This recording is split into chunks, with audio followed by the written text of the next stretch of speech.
La première fois qu'on voit cette cinématique, qui se trouve donc être l'introduction du jeu, on se dit ouais c'est sympa, tout ça, ouais, elle est bien fichue. Et puis quand on la remate, une fois qu'on a tué tous les ennemis qui s'y trouvent, et bien c'est là en fait que ça prend tout son sens. Car évidemment on reconnaît les ennemis, mais on reconnaît aussi leur attaque, et on reconnaît aussi les environnements. Car tous les environnements que vous voyez, c'est vraiment des lieux que l'on va visiter durant le jeu. Sauf que là, évidemment, c'est en image de synthèse, c'est beaucoup plus joli, tout est beaucoup plus joli, mais globalement, tout ce qu'on voit là, ce sont des choses qui vont se passer in-game. Et donc, ça fait encore plus plaisir quand on la revoit au bout de 100 heures de jeu. C'est ça que je veux dire. Bref. Alors bonjour à tous, c'est Hooper, et aujourd'hui, je vais donc vous présenter Monster Hunter 3 Ultimate sur Wii U. Également disponible sur 3DS. C'est sorti, je crois, en mars dernier, si je ne me trompe pas, en mars 2013. Je dois bien vous avouer que je n'ai pas vérifié, donc je peux me tromper, mais ça doit être mars-avril. On est dans ces eaux-là, il me semble bien. Et c'est un portage de la version Wii, c'est-à-dire Monster Hunter 3. Il faut savoir que les Monster Hunter, c'est une série qui a débuté en 2004 sur PlayStation 2. Il y a toujours eu beaucoup de portages ensuite entre les différentes plateformes. Sur PSP, il y a eu un portage de la PS2 vers la PSP, puis l'autre épisode pareil. Enfin bref, j'ai envie de dire, Capcom, recyclage égale méga jackpot. Hein. Ils savent s'y faire, Capcom. N'inquiétez pas, c'est pas ils font pas ça uniquement avec Resident Evil ou Street Fighter ou je ne sais quoi d'autre. Non, non, ils font ça avec tout. Ce sont des champions, les champions du monde, toutes catégories, Capcom. Alors, pourquoi cette vidéo je pense sera intéressante pour vous qui peut-être ne connaissent pas cette série. Même si vous vous dites oh non pas Monster Hunter, oh non ça m'intéresse pas. Mais vous avez tort, voyez-vous, vous avez tort. Ça devrait vous intéresser, ne serait-ce que pour votre propre culture vidéoludique. Parce que Monster Hunter, aujourd'hui c'est presque une institution au Japon. Faut savoir que si la PSP s'est aussi bien vendue au Japon, c'est en grande partie grâce à Monster Hunter. Il y a eu 3 épisodes de cette série sur PSP, ils sont tous vendus à plusieurs millions. Il y en a un, d'après ce que j'ai eu, c'était 4 millions, donc c'est énorme. C'est évident qu'il y a des millions de Japonais qui ont acheté la PSP juste pour Monster Hunter. Rendez-vous compte, c'est phénoménal. Les jeux qui arrivent à eux seuls à faire vendre une console à ce point-là, c'est rarissime. C'est pour ça que Monster Hunter au Japon, c'est un phénomène depuis maintenant pas mal d'années. En Europe, en Occident, c'est pas le cas, soyons clairs, Monster Hunter ça déchaîne pas les foules, il y a toujours des fans, mais c'est sans commune mesure avec le Japon. C'est pour ça que je considère que c'est intéressant d'apprendre et de voir ce qu'est Monster Hunter. Cet épisode-là sur Wii U, c'est mon tout premier. Moi avant d'y jouer, j'étais un novice total, je connaissais deux noms, je savais à peu près en quoi ça consistait. Monster Hunter, chasseur de monstres, j'avais vu quelques vidéos, lu quelques tests, bon, mais sans plus. Et finalement, je me rends compte qu'il faut vraiment y jouer par soi-même pour comprendre ce que c'est. C'est pas juste en regardant, en lisant des articles, en regardant des vidéos, que l'on va vraiment comprendre le sens profond, l'intérêt véritable des Monster Hunter. Faut vraiment y jouer pour comprendre. Alors là, évidemment, vous n'allez pas y jouer, mais moi, c'est ce que je veux faire. C'est que je veux expliquer, je veux tenter de vous faire comprendre ce qu'est Monster Hunter, mais en profondeur, pas juste les bases, en profondeur. Voilà. Après, on va pas non plus s'étaler sur tous les points toutes les mécaniques de jeu, parce que sinon il y en aurait pour 3 heures, pour 4 heures de vidéo. J'ai plus envie de faire des vidéos hyper longues. Donc quand ça sera très compliqué, je vous dirai, c'est plus compliqué que ça en a l'air, mais on va pas non plus rentrer en profondeur dans chaque détail, sinon puis moi, en plus vous me connaissez, hein. Déjà que quand le jeu est simple à expliquer, mais je m'étale de partout, et la vidéo fait 2 heures. Alors quand un jeu est aussi riche et aussi complexe que les Monster Hunter, pour ma part, c'est pas la peine que je tente vraiment de tout expliquer, sinon on ne s'en sortira pas. Ça sera horrible, autant pour vous que pour moi. Donc d'abord, les bases.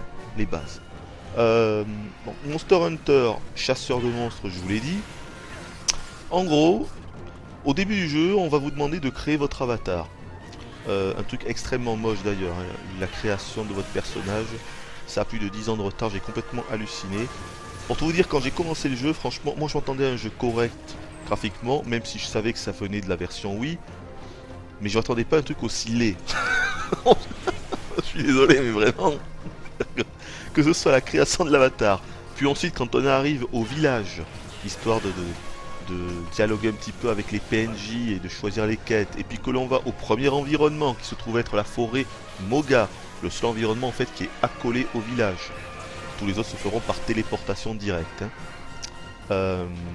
Le problème c'est que la forêt Moga c'est un environnement qui est pas très joli. Bref, au début du jeu, j'ai été quand même salement refroidi. Déjà par l'aspect graphique, parce que c'est la première chose quand on lance le jeu que l'on voit. Hein. On ne connaît pas du tout les mécaniques de gameplay. Mais franchement, techniquement, putain. Et en plus de ça, c'est pas super fluide, quoi. C'est ça le pire truc.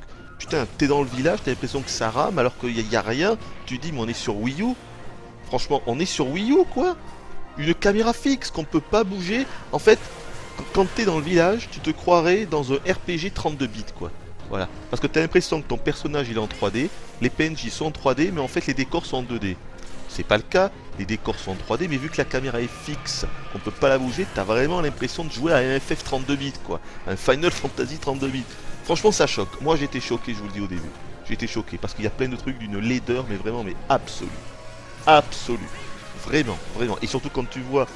Parce que en même temps que tu vois la technique du jeu, mais tu t'aperçois aussi que les commandes sont super lourdes, que le personnage répond avec une lenteur. Mais tu te dis, mais c'est pas, je pourrais pas jouer à ça. Le premier sentiment, c'est juste de te dire, jamais je ne pourrai jouer à ce jeu. C'est pas possible. Je peux pas diriger ce personnage. Je suis beaucoup trop lent. Pour se retourner, il se retourne, on sait pas trop comment je fais pour me retourner. La caméra se manie certes avec le stick droit, mais ne serait-ce que pour faire le tour autour de nous, on peut pas doser. Vous voyez ce que je veux dire? Il n'y a pas de vitesse. Quand on oriente le stick un tout petit peu ou au maximum, la caméra, elle va super vite. Elle va bouger super vite autour du personnage. Pareil, si on veut la mettre vers le haut ou vers le bas, ça se fait pas en fait comment dire, exactement comme on le veut, c'est par cran. Il y a genre 5 ou 6 crans, c'est-à-dire une fois vers le haut, une autre fois vers le haut, encore une fois vers le haut, histoire que la caméra soit vraiment haute, mais c'est pas, ça se fait par cran. On peut pas vraiment la mettre où on veut, quoi. Enfin, franchement, on démarre le jeu, c'est catastrophique. Je vous le dis sincèrement, c'est catastrophique. Pour un mec qui ne connaît rien à Monster Hunter, qui se dit putain j'ai passé un bon moment Monster Hunter, je veux comprendre cette série, c'est la douche froide. Les premières heures, mais ça a été la douche, je me suis dit mais jamais je pourrais jouer à ce truc. J'ai failli arrêter direct, franchement, j'ai failli arrêter direct. Et heureusement je ne l'ai pas fait, parce que c'est une série qui prend tout son sens quand on y passe beaucoup de temps. Mais alors, beaucoup de temps. C'est un jeu qui est un petit peu à l'inverse finalement de la plupart des gros jeux qu'on peut trouver actuellement, qui sont des jeux super accessibles, qui sont des jeux où on doit avoir du fun au bout de 10 minutes, au bout on va dire 30 minutes. Au bout de 30 minutes, le joueur il doit être dans le bain, le joueur il doit savoir jouer au jeu, le joueur ça doit déjà péter de partout, le scénario doit être lancé. Ça y est, il faut que le jeu soit fun directement. Et bien là, autant dire que ça prend vraiment le joueur à contre-pied, surtout le joueur, on va dire, actuel, quoi. À contre-pied, mais alors totalement. Il faut vraiment savoir à quoi s'attendre, parce que sinon, on ne peut être que déçu, quoi. On peut être que déçu. Il faut savoir que c'est pas le jeu qui va venir à nous, mais c'est le joueur qui doit aller au jeu. Il y a plein de choses comme ça. Il faut oublier tous ces repères, quoi. Il faut oublier tous les jeux auxquels vous venez de jouer, des gros trucs de ouf. Il faut oublier tout ça. Faites table rase de tout. Il faut être totalement vierge de tout. Et il faut commencer Monster Hunter vraiment en n'ayant que ce jeu-là en tête. Si à côté vous jouez à un autre gros jeu, non, parce que vous aurez toujours envie en fait de revenir à votre gros jeu. C'est ça le problème. Donc il faut en vouloir, voilà, faut être persévérant pour jouer à Monster Hunter. Mais j'essaierai de vous expliquer pourquoi au final ça devient vraiment bon. Mais il faut en vouloir. Faut en vouloir. C'est quand même dommage. Enfin c'est dommage. Oui, ça reste dommage dans un sens qu'il faut quand même autant de temps avant de vraiment bien s'amuser dans le jeu. Autant de temps, ça veut dire quoi? Écoutez, ça veut dire au moins je dirais entre 50 et 100 heures pour vraiment commencer à bien s'amuser. C'est énorme, quoi. C'est énorme, 50 et 100 heures. Rendez-vous compte, 100 heures. Ce jeu, c'est un tutoriel de 100 heures. Hein, voilà, je crois que ça veut tout dire, quoi. Vous avez un tutoriel de 100 heures et ensuite vous pouvez vous amuser. Hein. Mais avant ça, vous aurez 100 heures vraiment relou, attention. Hein. Ouais, je comprends qu'il y en ait beaucoup qui puissent abandonner, sincèrement. Moi, j'ai passé 350 heures. J'ai 350 heures au compteur de ce Monster Hunter Free Ultimate. Et oui, maintenant je peux dire que je m'amuse réellement quand je me fais une partie, même en solo ou en multi, on s'amuse vraiment, mais parce que j'arrive à jouer correctement et parce que je sais comment faire pour que ça soit fun. Chose qu'au départ, on ne peut pas savoir quand on ne nous explique strictement rien. Mais ça, j'y reviendrai, parce que pour moi, ça c'est un gros défaut, le fait que rien n'est expliqué. Mais alors, rien du tout, rien du tout. La seule façon de devenir un cador à Monster Hunter, eh ben, c'est de se renseigner par vous-même, c'est d'aller voir sur internet les forums et les sites spécialisés sur cette série. Sinon, vous allez passer à côté de 50% de l'intérêt du jeu, car il y a des choses que vous ne pourrez jamais comprendre. Et je pèse mes mots, jamais comprendre. Et je mets au défi quiconque de me prouver le contraire. Voilà. Il y a des éléments qui sont pourtant d'une importance, mais capitale, qui ne seront jamais expliqués et qui ne peuvent pas être devinés. Obligé d'aller sur les sites de fans pour le comprendre. Moi, je trouve pas ça normal. Il aurait presque fallu que dans le jeu, quand on l'achète, ils incluent une sorte de guide. Pas forcément une soluce, mais une sorte de bible, voilà, de 200 pages, de 300 pages, pour vraiment ceux qui veulent en apprendre plus et ceux qui veulent aller au fond du gameplay. Parce que, encore une fois, le tutoriel, comment dire, il est trop basique, quoi. On ne nous explique que les bases. Alors que Monster Hunter, c'est un jeu d'une richesse inouïe, mais on nous explique seulement les bases in-game. Alors pour moi, il y a un gros souci. Mais ça, encore une fois, j'y reviendrai, puisque ça fait partie des bémols. Donc, j'étais en train de vous parler de la création de notre avatar. Alors attention, uniquement visuel, hein. C'est-à-dire vous choisissez les cheveux, la couleur des cheveux, est-ce qu'il a une barbe ou pas, bref, le truc ultra classique. De toute façon, je vous en parle, mais on s'en fout complètement en réalité, puisque votre personnage sera 99% du temps invisible, car caché sous votre armure que vous aurez au préalablement crafté. Donc en réalité, la tête de votre perso, on s'en branle, mais alors d'une puissance extrême. Et donc comme je vous disais, uniquement visuel. Ça c'est très important. Il n'y a pas de métier, il n'y a pas de classe. Non. Vous pourrez utiliser toutes les armes possibles. Donc l'avatar c'est uniquement un aspect visuel et qui en plus de ça ne sert à rien. C'est pour ça que je vous en parle, voyez-vous, parce que j'aime bien vous parler des choses qui sont inutiles. Donc une fois que c'est fait... Quel con alors. Une fois que c'est fait, on se retrouve propulsé dans le village. En fait, si j'ai bien compris le scénario, qui est totalement inutile, mais c'est pas grave, c'est bien pour ça que je vais vous en parler, bien sûr, du scénario, parce qu'il est intéressant. On est un chasseur, je crois, qui s'est échoué dans ce village, et donc il va falloir qu'on fasse nos preuves, en tant que chasseur, bien sûr. Et donc le scénario, en fait, il est assez drôle, finalement, parce qu'on dirait une parodie de RPG. Le vieux pépé du village, l'ancien du village, donc le chef, il va nous expliquer très vite qu'il y a un ennemi qui terrorise le village, et que donc, en fait, je vais devoir d'abord, comment dire, faire mes preuves. Donc commencer par des quêtes de cueillette, c'est-à-dire de la recherche de ressources de base, quoi, cueillir des champignons pourris, ramasser du miel, des os, du minerai, bref, du craft de base. Puis ensuite commencer par tuer des petits monstres avant de pouvoir affronter le gros monstre. Mais ce qui est drôle, c'est qu'une fois donc que tu affrontes ce fameux gros monstre, je vais pas vous dévoiler ce que c'est, hein, un minimum de surprise, et bien juste après en fait il nous dit « Ah mais attention, il y a un autre nouveau gros monstre, il est là, regardez, il arrive !» Et donc, rebelote, on doit refaire nos preuves pour battre ce nouveau gros monstre. Et qu'est-ce qui se passe après, à votre avis? Ah, il y a un grand monstre. Et ça continue tout le temps.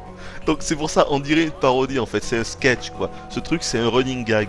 L'ancien du village, c'est un running gag à lui seul, parce qu'à chaque fois ça sera toujours la même chose. Il y aura toujours un gros monstre, un gros boss qui en veut au village entier et qu'on va devoir terrasser. Et dès qu'on le tue, eh bien rebelote, c'est exactement la même chose qui se passe avec un monstre qui est bien sûr encore plus puissant. Le scénario c'est ça, et je déconne pas, tout le scénario c'est ça, il n'y a absolument rien d'autre. Donc vous l'avez compris, le scénar c'est seulement un prétexte à notre venue, à notre arrivée et à nos actions dans le village, mais c'est totalement inutile. Alors, en quoi consiste ce jeu véritablement? Est-ce que c'est un jeu d'aventure? Parce que moi, je me posais la question au départ. Je ne le savais pas. Je me disais, est-ce que c'est un RPG?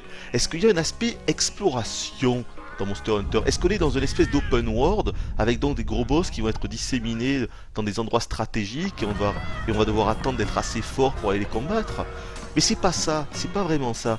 C'est pour ça que c'est très difficile de décrire le système de jeu juste comme ça en vous parlant et en vous montrant ce que je vais vous montrer. Mais je vais quand même essayer.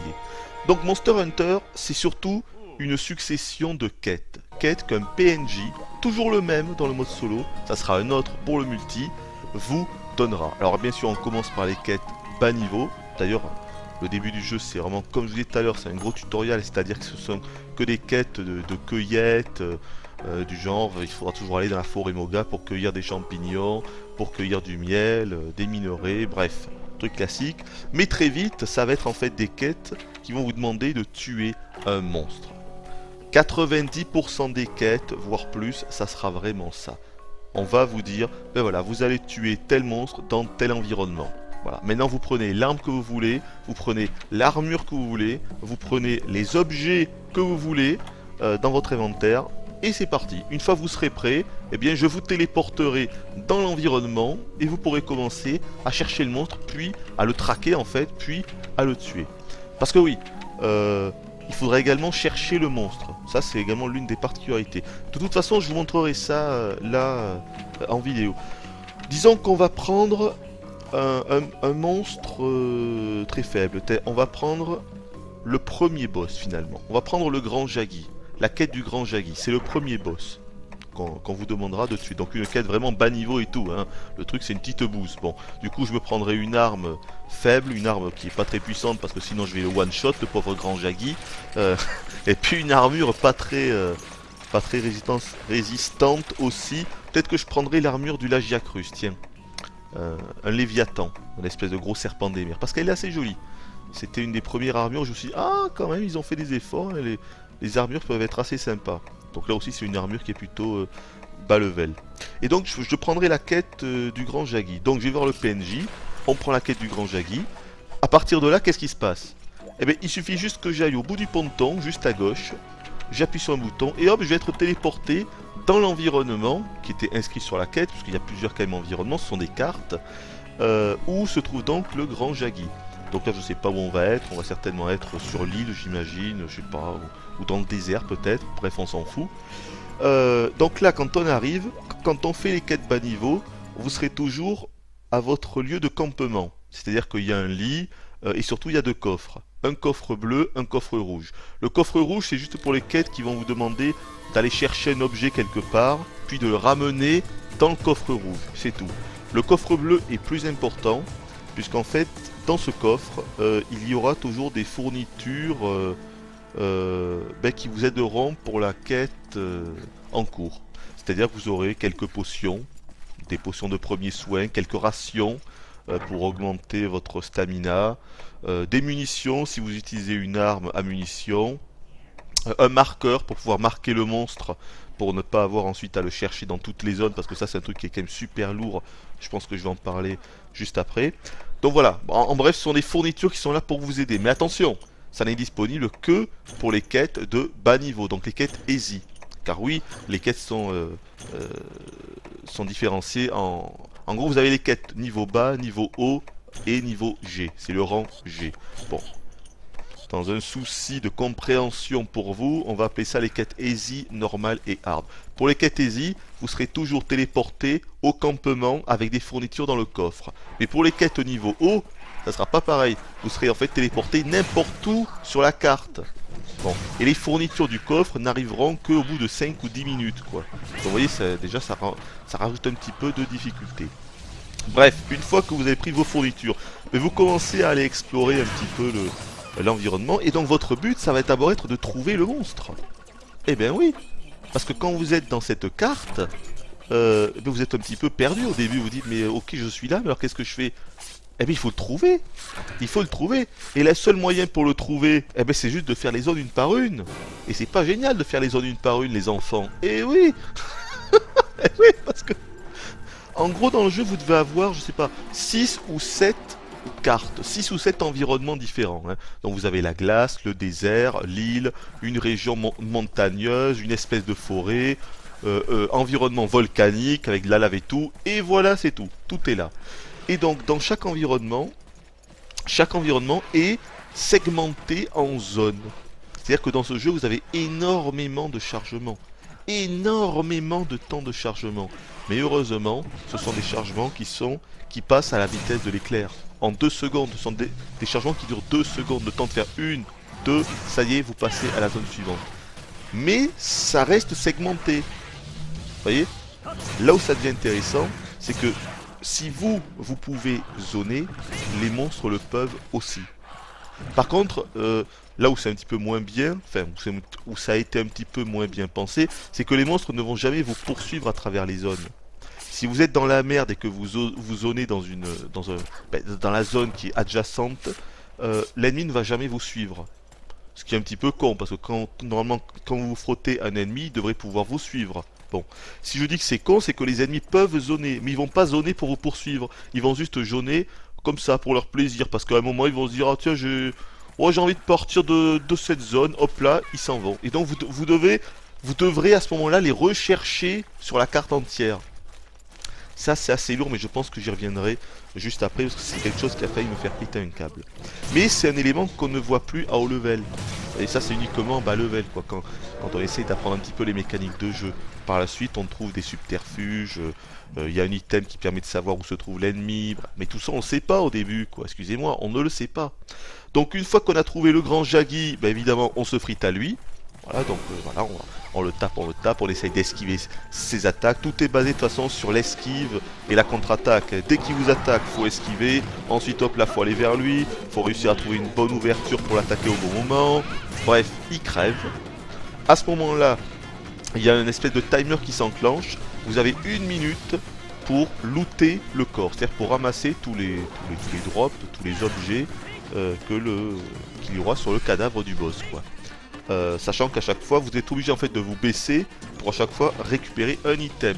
Ça aussi c'est complètement con. Pourquoi être obligé de se baisser comme ça 3, 4, 5, 6 fois sur le boss pour à chaque fois piquer un item? Est-ce qu'on pouvait pas juste se baisser une fois et on ramasse tout en une fois? Vous voyez, ça c'est le bon exemple de l'aspect chiant du jeu. Parfois j'ai eu l'impression que les développeurs ils se sont dit on va tout faire pour les emmerder. Encore une fois, c'est l'inverse de la tendance actuelle qui veut une accessibilité totale. Monster Hunter, les développeurs ils se disent on va tout faire pour les emmerder. Ils veulent de la difficulté, ils veulent que le jeu soit chiant, et bien ok. On va leur faire de la difficulté, on va faire en sorte que le jeu soit chiant. Et ça se retrouve dans plein de trucs. Dans plein d'aspects, je veux dire, plein d'éléments du jeu, plein de mécaniques de jeu qui me font dire ce que je vous dis là. Hein. Je dis pas au hasard, vraiment j'ai l'impression que c'est ça. Il y a beaucoup de choses qui sont très énervantes. Et quand tu te dis qu'ils auraient pu faire l'impasse, ça aurait été aussi bien, mais ils l'ont fait. Donc bref, du coup, vous lootez tout ce qu'il y avait sur le cadavre du grand Jaggi, cette espèce de gros raptor, donc toutes les ressources qui peuvent s'y trouver. Et à quoi ça va vous servir? Ben, vous l'avez compris, à améliorer votre équipement, donc à acheter et à crafter des armes et une armure de plus en plus puissante, qui vous serviront évidemment à faire des quêtes de plus en plus haut level, et rebelote, et rebelote, et rebelote. À chaque fois, vous tuerez des monstres qui sont de plus en plus balèzes, vous lootez tout ce qu'il y a sur eux, ça vous servira à créer un équipement, un stuff de meilleure qualité, et vous pourrez faire une quête de plus haut level, ainsi de suite, ainsi de suite, ainsi de suite. Voilà ce qu'est Monster Hunter. Et donc, chose très importante, il n'y a pas de level up. On ne gagne pas d'expérience dans Monster Hunter. Il n'y a pas de progression par niveau. Quand vous débutez le jeu, vous avez 100 points de vie. Vous finissez le jeu, vous y passez, je sais pas, 100 heures, 200 heures, 10 000 heures. Vous aurez toujours 100 points de vie. Vous voyez, 100 points de stamina, 100 points de vie. Alors, et là, vous allez me dire, alors comment on fait quand on est à la fin du jeu avec des ennemis qui peuvent nous os Oui, mais non, parce que c'est là où, évidemment, c'est l'équipement qui rentre en compte. Voilà. Au début, vous allez vous crafter un équipement qui a genre seulement 5 points en défense. Ben à la fin, chaque pièce en fera 120. C'est comme ça que vous serez beaucoup plus résistant. Et le skill, encore une fois, et le skill. Le skill, c'est extrêmement important. Il y a une différence énorme quand vous débutez le jeu et quand vous aurez fini toutes les quêtes solo. Parce que j'ai fini toutes les quêtes solo, hein. Je tiens à le dire. Alors, il y avait 2 quêtes très difficiles. Ben, je vous en parle, mais en fait, pour tout vous dire, il y a quelques jours, j'ai fait un défi. Je sais pas si je devrais vous le dire, mais enfin, c'est pas très grave. Hein. Disons que la surprise ne sera plus au rendez-vous. J'ai fait un défi en fait. Est-ce que je vous dis sur quel mob? Allez, je peux vous le dire. Sur l'Alatréon. Voilà. Donc j'ai fait une vidéo défi sur l'Alatréon, parce que je ne l'avais jamais tué à ce moment-là. Je m'étais entraîné, mais je ne l'avais jamais tué. Alors, je vais pas vous dire si je l'ai tué ou pas, si je réussis à l'avoir ou pas dans le défi, mais c'est certainement le boss à tuer en solo le plus coriace, le plus difficile. Euh, Et le truc, c'est que... je peux pas vous dire. Quel con! J'aurais pas dû commencer ce sujet, vous voyez. Je me suis fait prendre à mon propre piège. Bon, c'est pas grave. Mais où est-ce que je voulais en venir en disant ça? Oui, bon, c'était que, en tout cas, j'ai fini le jeu à 100%. Voilà, j'ai vraiment fini toutes les quêtes solo. Et donc, il y a deux quêtes qui se démarquent. C'est la quête de l'Alatréon, que vous verrez donc la vidéo défi, certainement la prochaine vidéo, j'imagine. Sachant qu'aujourd'hui, bon, je veux pas me la péter, mais si je refaisais la quête aujourd'hui, je jouerais beaucoup mieux. Maintenant que j'ai vraiment très bien compris comment il se déplace et tout, je le touche à coup sûr. Je sais que là aujourd'hui, si je refaisais le défi, je pense vraiment que je le tuerais à coup sûr entre 25 et 30 minutes. Maintenant, je ne vous dirai pas non plus que je ne vous dirai plus rien. Voilà, je ne vous ferai vous dévoiler sur ce défi. J'aurais pas dû aborder ce sujet, c'est de ma faute. Et donc, oui, donc il y a deux quêtes qui se démarquent, la quête de l'Alatréon et la marque du héros. C'est deux quêtes extrêmement difficiles du mode solo. La marque du héros, c'est une quête en fait, on doit tuer un Lagiacrus ivoire. En fait, déjà on est dans une arène, donc on n'est pas dans une carte complète. On ne peut pas zoner pour s'enfuir, déjà. Donc on est dans une arène, environnement fixe, on n'a pas de... On ne peut pas s'échapper, quoi, si vous voulez, vraiment. On sera toujours en face des monstres. Et le problème, c'est qu'on a affaire d'abord à un Lagiacrus ivoire, mais qui est de rangée, c'est-à-dire qu'il fait extrêmement mal, faut faire super gaffe. Et quand on l'a tué, il y a deux mobs qui arrivent juste après. C'est un... Comment ça s'appelle déjà? Un Brachiodos, je crois, c'est un des nouvelles... un des nouveaux monstres de ce Monster Hunter. Et l'autre, je crois que c'est une Raciane. On se souvient plus parce que ça fait plusieurs semaines que je l'ai faite cette quête, hein, mais je crois que c'est une Raciane, ouais. C'est pas un Ratalos, je crois que c'est une Raciane. Et les deux en même temps! Faut se faire les deux en même temps. Et alors là, c'est super rare. C'est super rare parce que tu peux pas réussir, je veux dire, à t'en faire un sans que l'autre évidemment vienne sur toi, quoi. Donc c'est super méga chaud. Faut utiliser les bombes flash pour essayer d'en étourdir un. Oh là là. Celle-là, je l'ai réussi, mais sincèrement, pour le coup, je sais pas si je pourrais la refaire, vous voyez. Voilà. C'est par rapport à celle de l'Alatréon par exemple, où quand on a beaucoup d'entraînement et avec un petit peu de skill, ça passe, on peut le refaire, on sait qu'on y arrive. La marque du héros, sincèrement, je l'ai réussi une fois. Je sais pas si aujourd'hui, si je vous faisais le défi, je garantis vraiment pas que j'y arriverai parce que la notion de chance, on peut se faire enchaîner comme rien et donc on peut mourir comme rien. En tout cas, c'est une quête super hard, super méga hard. La différence, c'est que ce sont des mobs de rangée et qu'en solo, on a uniquement des mobs bas et haut level à tuer et pas des mobs rangés. Le rangé, c'est le mode de difficulté super hard, mais il est dédié en fait au multi. Sauf qu'ils nous ont quand même mis deux quêtes uniquement à faire en solo. Voilà la différence. En fait, je voulais juste en gros vous dire que j'ai fini le jeu à 100% et c'est quand même une petite fierté pour moi parce que c'est pas si évident que ça, sincèrement. Voilà, bon, bah écoutez, je crois que vous savez à peu près le principal. Bon, maintenant j'ai marqué plein de petits trucs sur ma feuille, mais je dirais pas que c'est des détails. Il faut encore que je vous explique en quoi le jeu est très intéressant à haut level. Mais avant d'en venir là...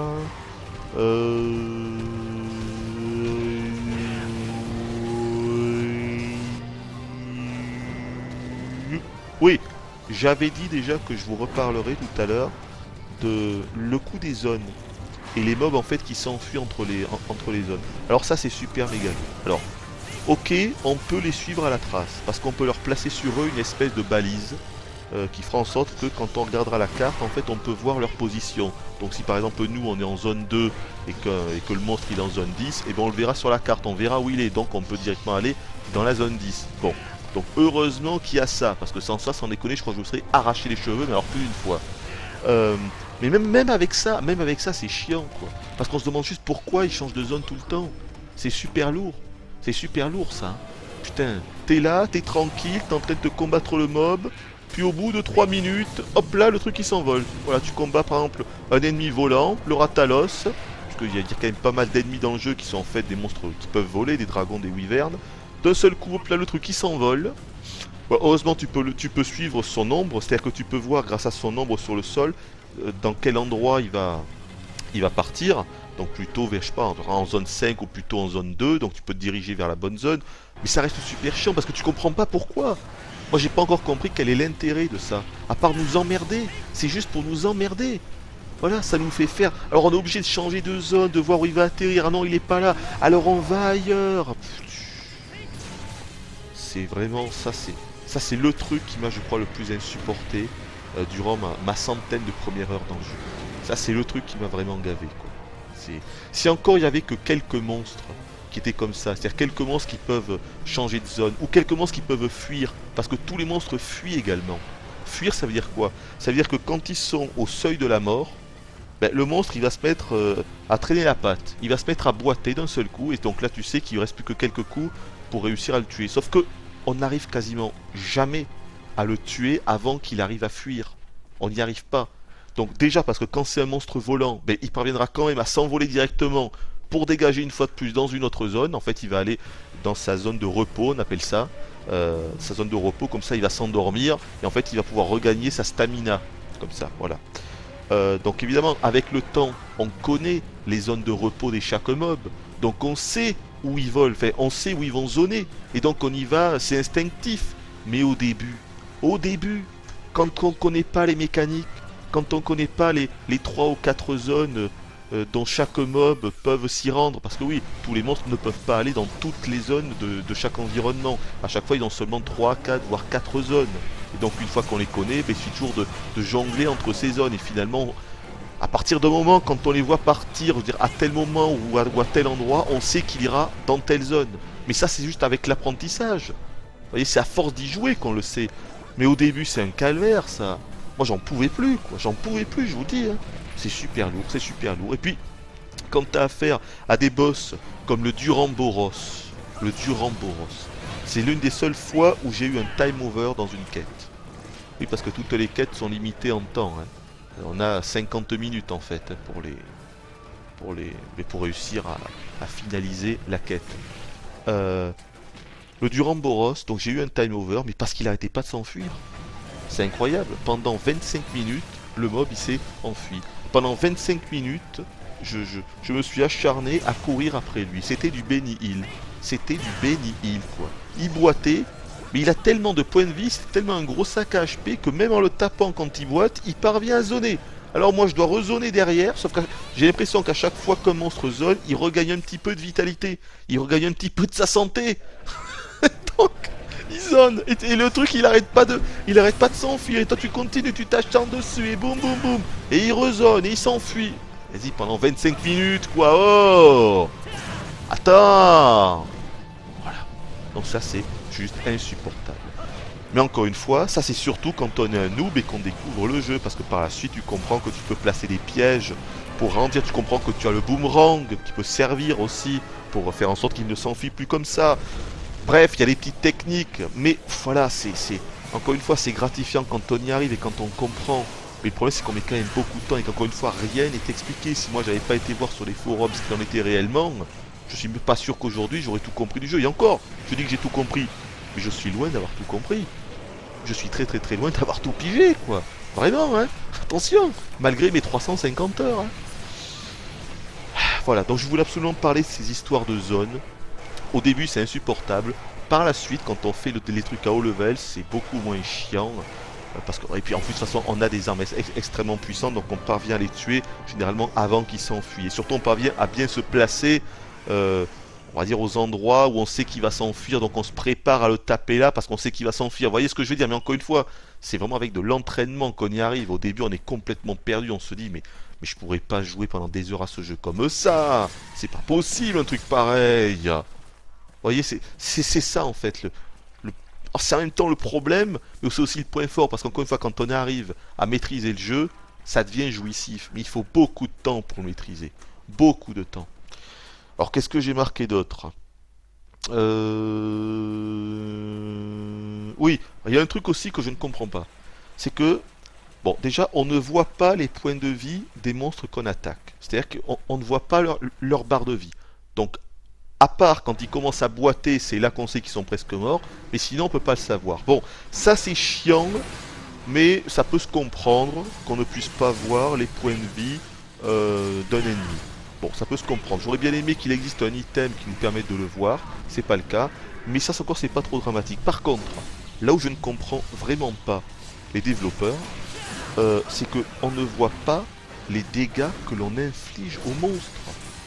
Et ça pour le coup, je ne le comprends pas. Ça c'est une déception. J'aurais adoré voir les dégâts que je fais moi. On ne le voit pas. C'est-à-dire que, par exemple, si vous prenez le marteau, une arme que je connais assez bien. Bon, le marteau c'est une arme qui a plusieurs attaques différentes. En même temps, toutes les armes ont plusieurs attaques. Bon, il a des combos, il a des attaques chargées. Je vous en reparlerai, les attaques chargées, c'est avec la barre de stamina. Mais le problème, c'est que comment savoir si une attaque fait plus ou moins de dégâts qu'une autre? Tu peux pas le savoir. Tu ne peux pas le savoir. Et comment savoir, quand tu es en face d'un monstre, si tu vas lui faire plus ou moins de dégâts en lui tapant sur la tête, ou sur les pattes, ou sur la queue, ou sur le dos, ou sur le ventre? Parce que oui, les dégâts sont localisés, figurez-vous. Les dégâts sont localisés. Mais comment voulez-vous le savoir sans aller vous renseigner sur internet? Comment vous pouvez savoir que par exemple sur le bout de la queue du monstre numéro 627, eh bien c'était là son point faible, dis donc. C'était au bout de la queue. Ah, d'accord. Comment on est censé le savoir? Juste en allant se renseigner sur internet. Sinon tu ne peux pas. Tu ne peux pas. Si encore on voyait les dégâts qu'on fait, eh bien on pourrait le comprendre de nous-mêmes. Vous voyez, c'est logique, on le verrait. Sauf qu'on ne le voit pas. Quand tu tapes un mob, tu sais pas. Voilà. Aujourd'hui, tu ne sais pas quelle est une attaque puissante dans le jeu, tu peux pas le savoir. Par exemple, je sais pas si le katana, en mettant 2 coups de katana, est-ce que je fais plus de dégâts qu'avec le gros coup chargé du marteau? Aucune idée. Voilà. Donc ça, c'est quelque chose que je ne comprends vraiment pas. Pour moi, s'il y a un gros manquement au jeu, c'est ça. C'est le fait de ne pas voir les dégâts qu'on fait au mob. Alors là, vraiment, je comprends pas. Vraiment, quoi. Tu ne sais pas quel combo faire. Tu sais pas s'il vaut mieux faire une attaque chargée ou l'attaque tourbillonnante pendant laquelle tu vas le toucher 3 à 4 fois. Tu te doutes évidemment que l'attaque tourbillonnante fait un petit peu moins de dégâts que la grosse attaque chargée, mais tu sais pas si l'attaque tourbillonnante en attaquant 4 fois puis en mettant le gros coup à la fin, est-ce que ça fait plus de dégâts que le coup chargé? T'en as aucune idée. Mais ça c'est valable pour toutes les armes, pour toutes les attaques de toutes les armes et avec tous les ennemis. Là je ne comprends vraiment pas. Tu ne peux pas non plus savoir si les éléments, c'est-à-dire les attaques élémentaires qui peuvent être associées à chaque arme, le feu, la glace, la foudre, l'eau, le dragon, tout ça, est-ce que c'est puissant? Est-ce que ça sert à quelque chose? Ou alors est-ce que c'est useless? T'en sais rien. Est-ce que avoir l'élément, je sais pas, par exemple avoir 100 en feu sur une arme qui fait de base 1000 dégâts, est-ce que ça vaut plus le coup que de prendre une arme qui fera 1100 dégâts mais 0 en feu par exemple? Aucune idée, impossible de le savoir. Impossible, totalement impossible. Excusez-moi, il y a un problème là, non? Voilà, pour tout ce que je viens de vous dire là, internet, site de fans. Sinon il est impossible de le savoir. Quand tout à l'heure je vous disais que vous étiez obligé d'aller voir sur internet, mais voilà, ça c'est un exemple. Et c'est le bon exemple, c'est vraiment le bon exemple ça. C'est quelque chose que je n'ai pas compris. Pour moi je classe vraiment ça dans les points faibles. Pour moi c'est un défaut du jeu et je ne comprends pas pourquoi Capcom n'ont pas fait en sorte qu'on puisse voir les dégâts. Voilà. Encore ne pas voir la barre de vie du monstre, comme je vous disais, je le comprends, je peux le comprendre. Mais pas les dégâts qu'on fait, bordel de merde. Putain, tu sais jamais quelle attaque faire, merde. Non, donc ça non, ça non. Là je ne suis vraiment pas du tout d'accord. C'est pareil d'ailleurs avec les armes comme le fusil arbalète. Hein. Le fusil arbalète lourd, donc qui est une arme dont je me sers aussi, dont je vous parlerai peut-être un petit peu plus tard. Oui, parce qu'il faudra quand même que je vous parle des armes. Mais t'as plein de sortes de munitions, mais comment tu veux savoir quelle munition est plus efficace qu'une autre? Hein, munition normale niveau 3, munition perçante niveau 3, munition de plomb. Comment tu veux savoir si ça fait plus ou moins de dégâts? Tu peux pas le savoir vu que tu ne vois pas les dégâts que tu fais. Tu peux pas deviner les dégâts. Donc voilà, c'est vraiment stupide, ne pas voir les dégâts qu'on fait, je trouvais ça stupide, mais alors vraiment, ça c'est mauvais. Mauvais. Qu'est-ce que j'ai mis d'autre? Alors oui, j'ai mis, alors là je vous parle surtout des points faibles, mais vous inquiétez pas, on finira avec les points forts. Hein. Là je vous parle de ce que j'ai mis dans ma colonne points faibles sur ma petite fiche. J'ai mis que les boss étaient trop similaires. Alors, ils sont trop similaires dans leur attaque et dans la façon de les combattre. Ça, c'est quelque chose que j'ai remarqué assez vite. Et même aujourd'hui que j'ai terrassé donc l'intégralité des monstres de ce jeu, même s'il y a quand même quelques monstres qui se démarquent, faut pas tout mettre dans le même panier, mais globalement, je dirais qu'à 75% c'est beaucoup, hein, les trois quarts. Les trois quarts des ennemis se combattent de la même façon. Ça veut dire quoi se combattre de la même façon? Ça veut dire que, en gros, ils t'attaquent, il te faut une espèce de charge que tu vas esquiver, et toi juste après tu vas tenter d'avoir le bon timing pour le toucher à ton tour. Et puis rebelote, il va t'attaquer, tu vas essayer d'esquiver, puis de contre-attaquer au bon moment. Ça, c'est la technique de base qu'on va utiliser sur les trois quarts des mobs du jeu.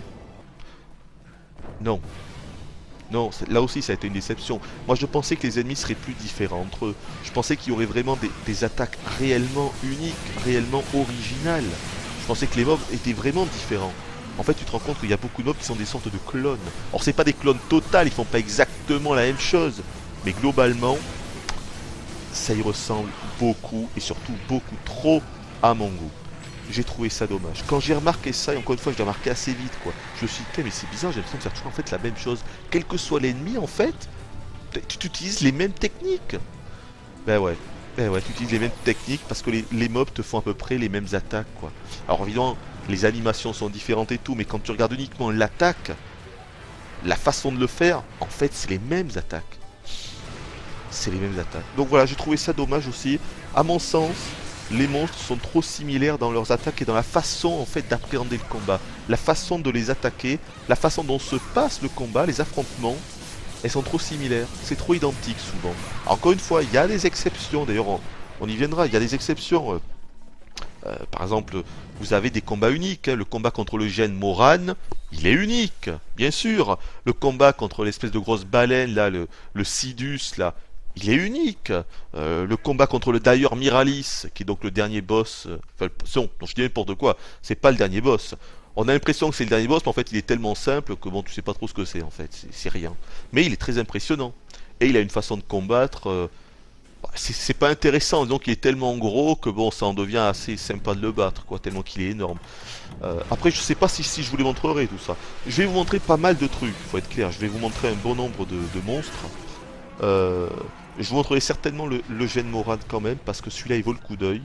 Après, le Sidus et le Dire Miralis, on verra parce que ça reste un petit peu du spoil. En tout cas, je vous préviens, parce que je vous l'ai pas encore dit, je compte vous montrer beaucoup de boss. Hein. Je vais pas me limiter au grand Jaggy là, je vais pas me limiter au gros Raptor. Non, non, vous verrez beaucoup de choses dans cette vidéo, attention. Et donc vous serez forcément un petit peu spoilé par rapport aux monstres. Parce que découvrir les monstres, découvrir leurs attaques et les affronter, eh bien, évidemment ça fait aussi partie du plaisir que l'on a à s'aventurer dans les Monster Hunter. Donc là, je vais vous spoiler la gueule. Je préfère vous prévenir. Autre chose, donc j'en ai déjà un petit peu parlé, les cartes. Pour moi, elles sont trop petites. Voilà, elles sont trop petites. Donc, je vous l'ai dit, le jeu, il y a 6 ou 7 environnements. Et dans chacun de ces environnements, vous avez une dizaine de zones. Avec à chaque fois un chargement pour passer d'une zone à une autre. Je ne compte pas les espèces d'arènes uniques au combat de certains gros boss, comme l'Alatréon, comme le Gène Moran, le Dire Miralis, le Sidus, je vous en ai parlé juste avant, parce que là, étant donné que ce sont des affrontements qui sont très originaux et qui sont uniques dans le jeu, évidemment, la zone de combat, elle aussi, est unique. Vous ne serez pas dans une grande carte avec plein de zones, non, vous avez une zone unique, vous le verrez d'ailleurs dans le défi contre l'Alatréon, vous verrez que c'est une zone unique, et on ne peut pas aller ailleurs, c'est une zone qui est spécifique à l'Alatréon. Et c'est pareil pour les autres boss que je viens de vous nommer. Mention spéciale quand même au Gène Moran, qui a vraiment pour le coup, c'est le combat le plus original du jeu, voilà. Mais pour tout vous dire, je pense que je vous le montrerai tout à l'heure. Je prendrai 5 minutes, on se posera et je vous contrerai, je vous narrerai, je vous narrerai.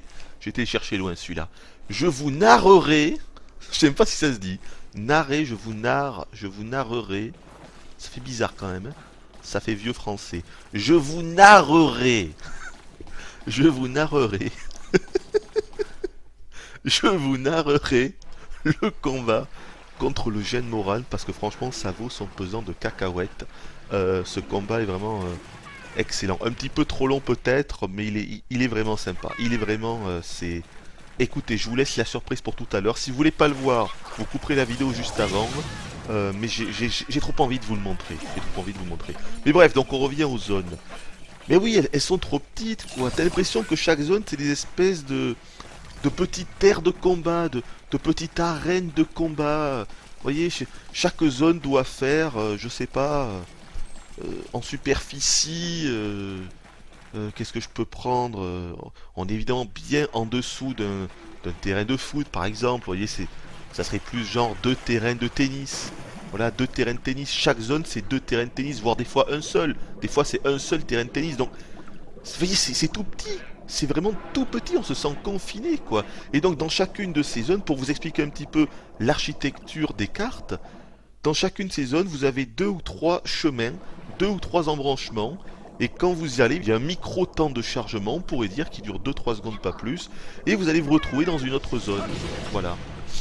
Alors évidemment au début on est complètement perdu parce que quand on zone, on ne sait jamais où on va se retrouver de l'autre côté, on est complètement perdu quand on ne connaît pas le jeu, quand on ne connaît pas les zones, on tâtonne vraiment. C'est d'ailleurs pour ça que pour les quêtes de niveau bas, dans le fameux coffre bleu où vous avez les fournitures que le jeu vous donne, en début de quête uniquement bas niveau attention, vous avez également une carte.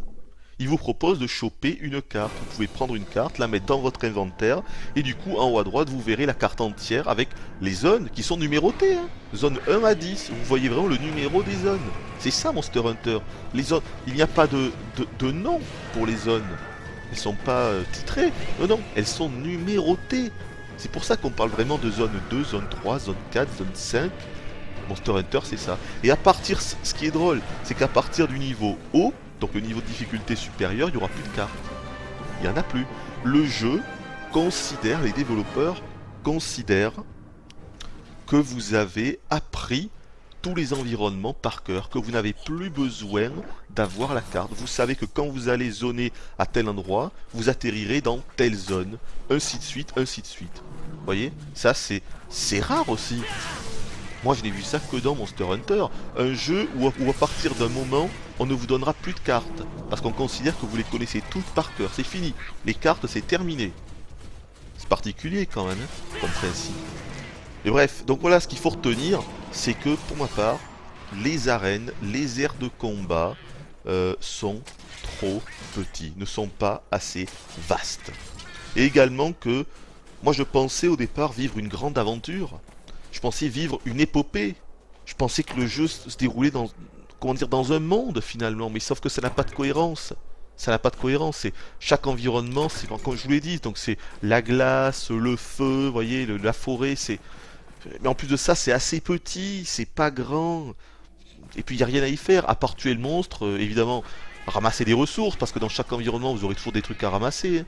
Des os en tout genre, des papillons avec votre filet à papillons, des minerais avec votre pioche, tout ça, ça sert aussi pour le crafting. Hein. Crafting d'objets, mais également vos pièces d'équipement, vos armes. Ça ne demandera pas uniquement les ressources que vous trouverez sur les gros monstres, mais également dans la nature, tout et n'importe quoi. Hein. Attention, il y a même de la pêche.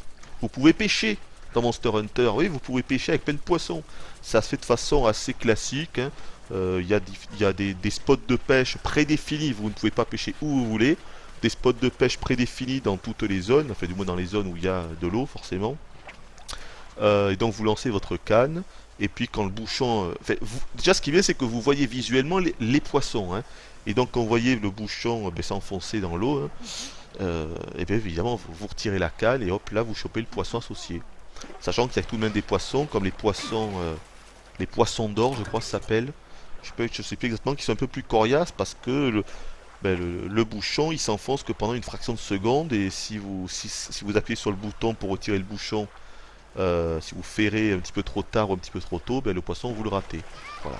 Par contre il y a un truc de vraiment marrant avec la pêche et ça je pense que je vous montrerai là dans la vidéo, c'est que vous avez plusieurs appâts. Et vous avez un appât, c'est la grenouille, et c'est assez marrant parce qu'elle permet de pêcher certains monstres aquatiques, notamment le Plésios et le... Ah, j'ai perdu son nom, là, l'espèce de poisson boule piquante, là, comment il s'appelle?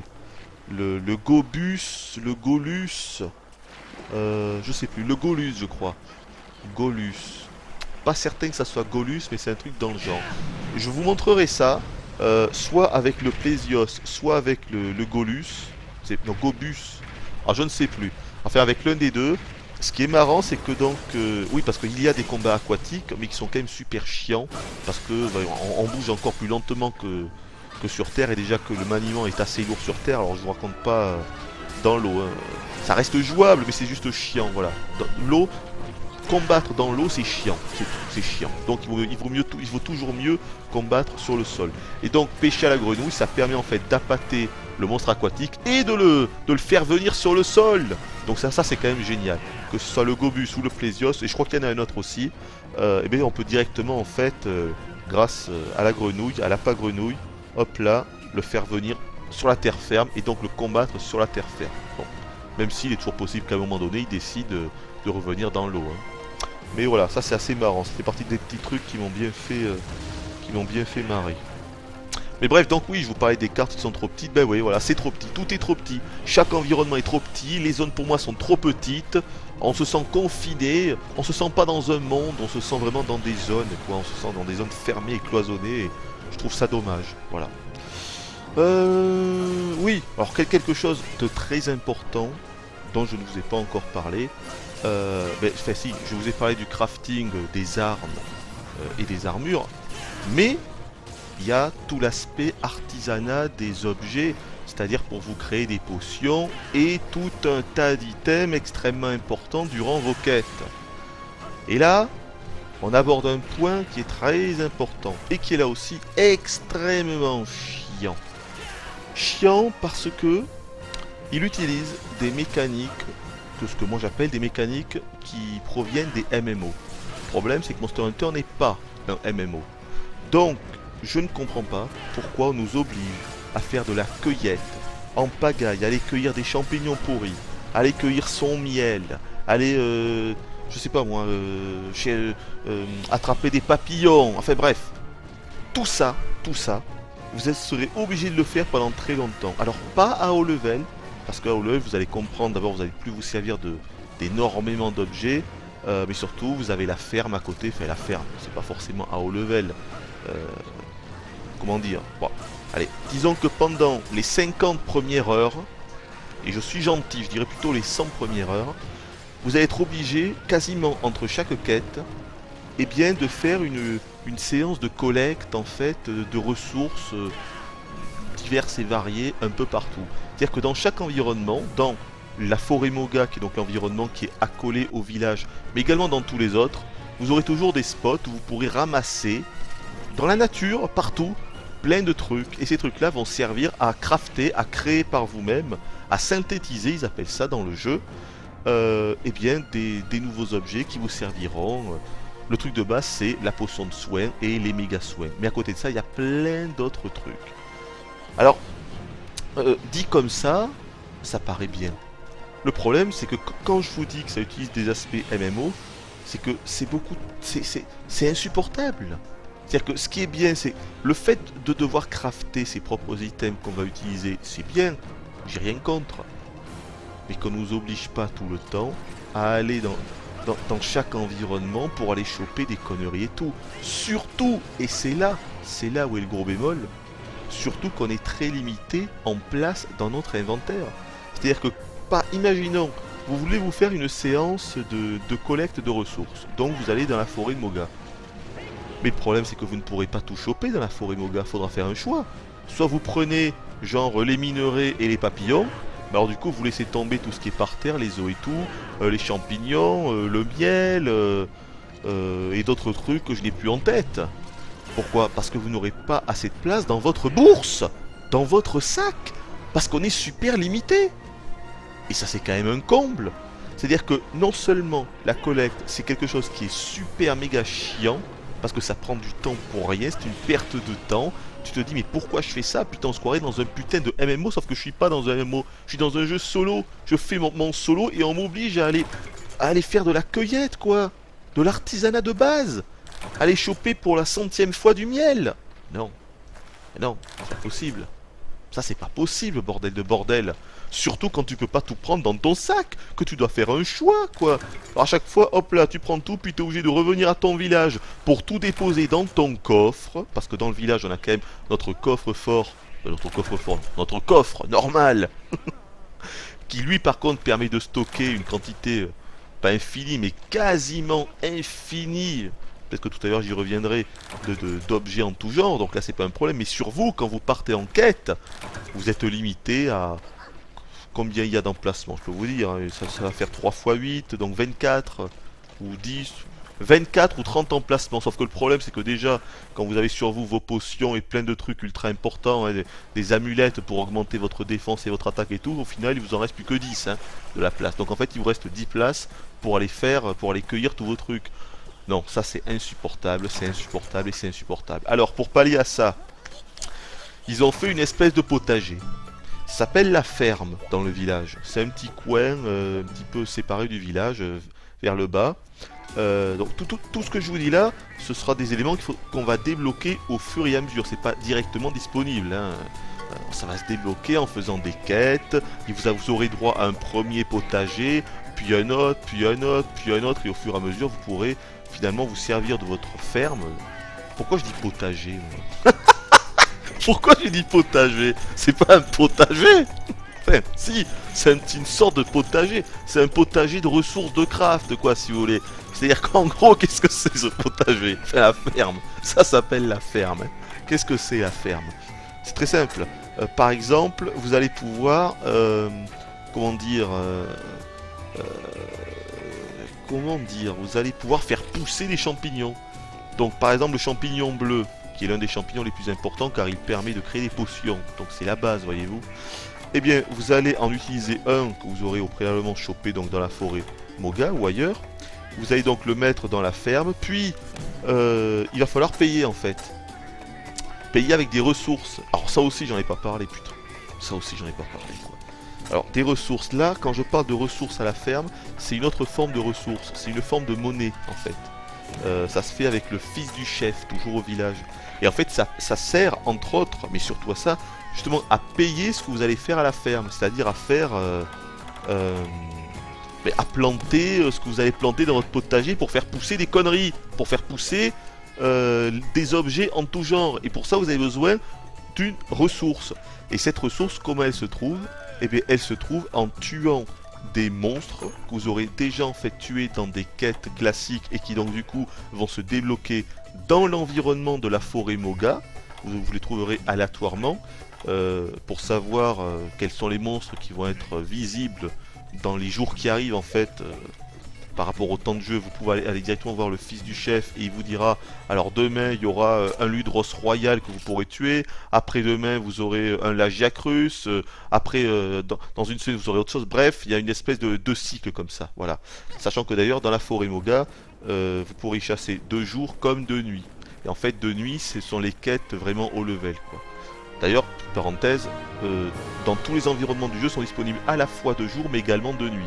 Et c'est pareil, de nuit généralement c'est pour les quêtes vraiment qui sont un peu plus balèzes, hein. En gros les quêtes easy c'est de jour, les quêtes de nuit c'est... enfin les quêtes hard, enfin les quêtes normales plutôt, puisqu'en solo il n'y a que le normal, il n'y a pas le rangé. Eh bien c'est pour... de nuit c'est pour les quêtes normales, voilà. Et c'est pareil pour la forêt Moga, vous pourrez combattre des mobs coriaces de nuit. D'ailleurs c'est assez joli de nuit. La forêt Moga est plus jolie de nuit que de jour. Peut-être parce qu'on ne voit pas bien les textures. Non mais c'est le ciel est joli, la lune, tout ça, il y a des bons petits effets et tout. De toute façon, au début je vous ai dit que le jeu était moche, mais en fait le jeu n'est pas moche. Ça j'y reviendrai aussi. Non, non, c'est juste, c'est les premières impressions. Moi ça a été ma première impression, quoi. C'est la création de l'avatar, le village, le début de la forêt Moga, c'est ignoble. Voilà, ça c'est ignoble. Mais heureusement les environnements qu'on va voir après sont plus réussis. Et puis les monstres qui restent la star du jeu, sont extrêmement réussis. Très bien animé. Et ça on y reviendra aussi, c'est que j'avais jamais vu une animation comme ça dans des monstres dans un jeu de ce genre. De l'autre côté je n'avais jamais encore joué à un jeu de ce genre alors. Hein, forcément. Oui, donc je reviens à la ferme. Donc voilà, et donc euh, cet aspect de chasse libre, hein, vous avez compris. Donc il y a des monstres comme ça qui vont se balader un petit peu aléatoirement dans la forêt Moga. Quand vous allez les tuer, eh bien c'est eux qui vont donner ces fameuses ressources, qui est donc une monnaie d'échange pour la ferme. Voilà. Et plus le monstre sera gros, sera puissant, plus il donnera de ressources. Et c'est grâce à ça que vous pourrez planter des trucs dans la ferme et donc récolter un maximum de champignons. Je vous parle de champignons, mais il y a le miel par exemple aussi. Parce que là aussi, le miel, c'est l'une des ressources les plus importantes, les plus utilisées du jeu. Moi, au début, je me disais, mais attendez, là. Ils vont faire le coup que je vais devoir aller choper du miel dans la forêt Moga entre chaque quête. C'est-à-dire prendre 5 minutes de mon putain de temps libre entre chaque quête juste pour aller choper le miel. C'est pas possible. Non, mais ce n'est pas possible. Voilà ce que je me disais durant mes 10, mes 20, mes 30 premières heures. Moi, je dis, mais c'est pas possible. Puis quand j'ai découvert la ferme et que j'ai augmenté toutes les capacités de la ferme, niveau 1, niveau 2, niveau 3, ben là, du coup, ça devient plus un problème parce que du miel, t'en as en pagaille. Voilà, tu utilises ça, hop là, c'est parti. Pareil pour les champignons, je sais même plus ce qu'il y a. Les insectes aussi, je crois qu'on peut faire. Enfin, on peut pas tout cultiver non plus. On peut pas avoir tous les items à l'infini. Mais il y en a certains, les items, on va dire, les plus utilisés, on va pouvoir les cultiver. Et heureusement qu'ils ont fait cette histoire de ferme, parce que sinon c'était pas possible, quoi, rendez-vous compte. C'est-à-dire que même à haut level, même quand vous avez 500 heures de jeu dans les pattes, vous aurez toujours été obligé d'aller à chaque fois dans la forêt Moga pour choper vos ressources. Alors attendez, il y a suicide là. Heureusement que la ferme est là, donc pour pallier à ça. Mais vous avez compris que même pour la ferme, pour utiliser, mais vous devez aller quand même retuer des monstres que vous aurez déjà tués dans les quêtes, mais les tuer dans la forêt Moga, pour avoir des points de ressources, et pour pouvoir utiliser la ferme. Vous vous rendez compte du cycle? Vous vous rendez compte du cycle de ouf? C'est-à-dire qu'au lieu d'avoir fait en sorte, par exemple, qu'avec de l'argent de base, car à chaque fois qu'on finit une quête, on gagne aussi de l'argent, hein, de l'or normal, hein, qui sert à acheter tout un tas de fournitures aux différents marchands, ou même des armes et des armures, parce que pour acheter les armes et les armures, il ne faut pas seulement les ressources que vous trouverez sur les mobs, il faudra aussi les acheter, il faudra les deux. Mais donc au lieu de faire en sorte qu'on puisse utiliser la ferme avec cet argent, non, ils se sont dit non, c'est trop facile, on va faire une seconde monnaie en fait. Et ils ont trouvé ce coup des ressources, les mobs à aller retuer. Et vous allez devoir les tuer combien de fois? Mais des dizaines de fois certains. Des dizaines de fois les mecs. Donc il y a un moment, évidemment, ça devient limite l'overdose. Forcément. Surtout que, là j'en ai pas encore parlé, mais là vous vous dites peut-être que pour créer votre set d'armure, genre, je sais pas, par exemple prenons le Ratalos, qui est je crois un monstre emblématique de la série. Imaginons que vous voulez donc vous créer votre set Ratalos. Il y a juste un petit problème, c'est que vous n'allez pas seulement le tuer une fois, choper ce qu'il a sur lui, pour vous créer les 5 pièces d'armure, pour faire le full set du Ratalos. Ça serait un peu trop facile, mesdames et messieurs. Et non, parce qu'évidemment le truc c'est que vous allez devoir le tuer plein de fois. Ben oui, parce que pour réussir à avoir toutes les pièces du Ratalos, forcément ça va demander pas mal de ressources du Ratalos. Mais même en le tuant 2, 3, 4, 5, 6, 7, 8, 9, 10, mais c'est pas du tout sûr que vous puissiez vous faire le full set. Parce que dans le lot, il y a ce qu'on appelle les items rares. Il y a des items qui ont un drop rate extrêmement bas. Et ça, encore une fois, c'est une mécanique reprise des MMO. En gros, chaque item a un pourcentage de chance de dropper, c'est-à-dire que vous pourrez choper sur le cadavre du mob. Il y en a c'est 100%, il y en a c'est 50%, il y en a c'est 10%. Tu vois. Et pour le Ratalos, il y a notamment un truc qui moi m'a gavé mais alors au plus haut point, c'est la mantle. La mantle du Ratalos. Moi il m'en fallait 3. 2 pour améliorer par 2 fois mon arme basée sur le feu, mon marteau feu. Il me fallait 2 mantles. Et une pour une armure je ne sais plus quoi. Bref il m'en a fallu 3 en tout. Mais le Ratalos, je déconne pas, je crois l'avoir tué.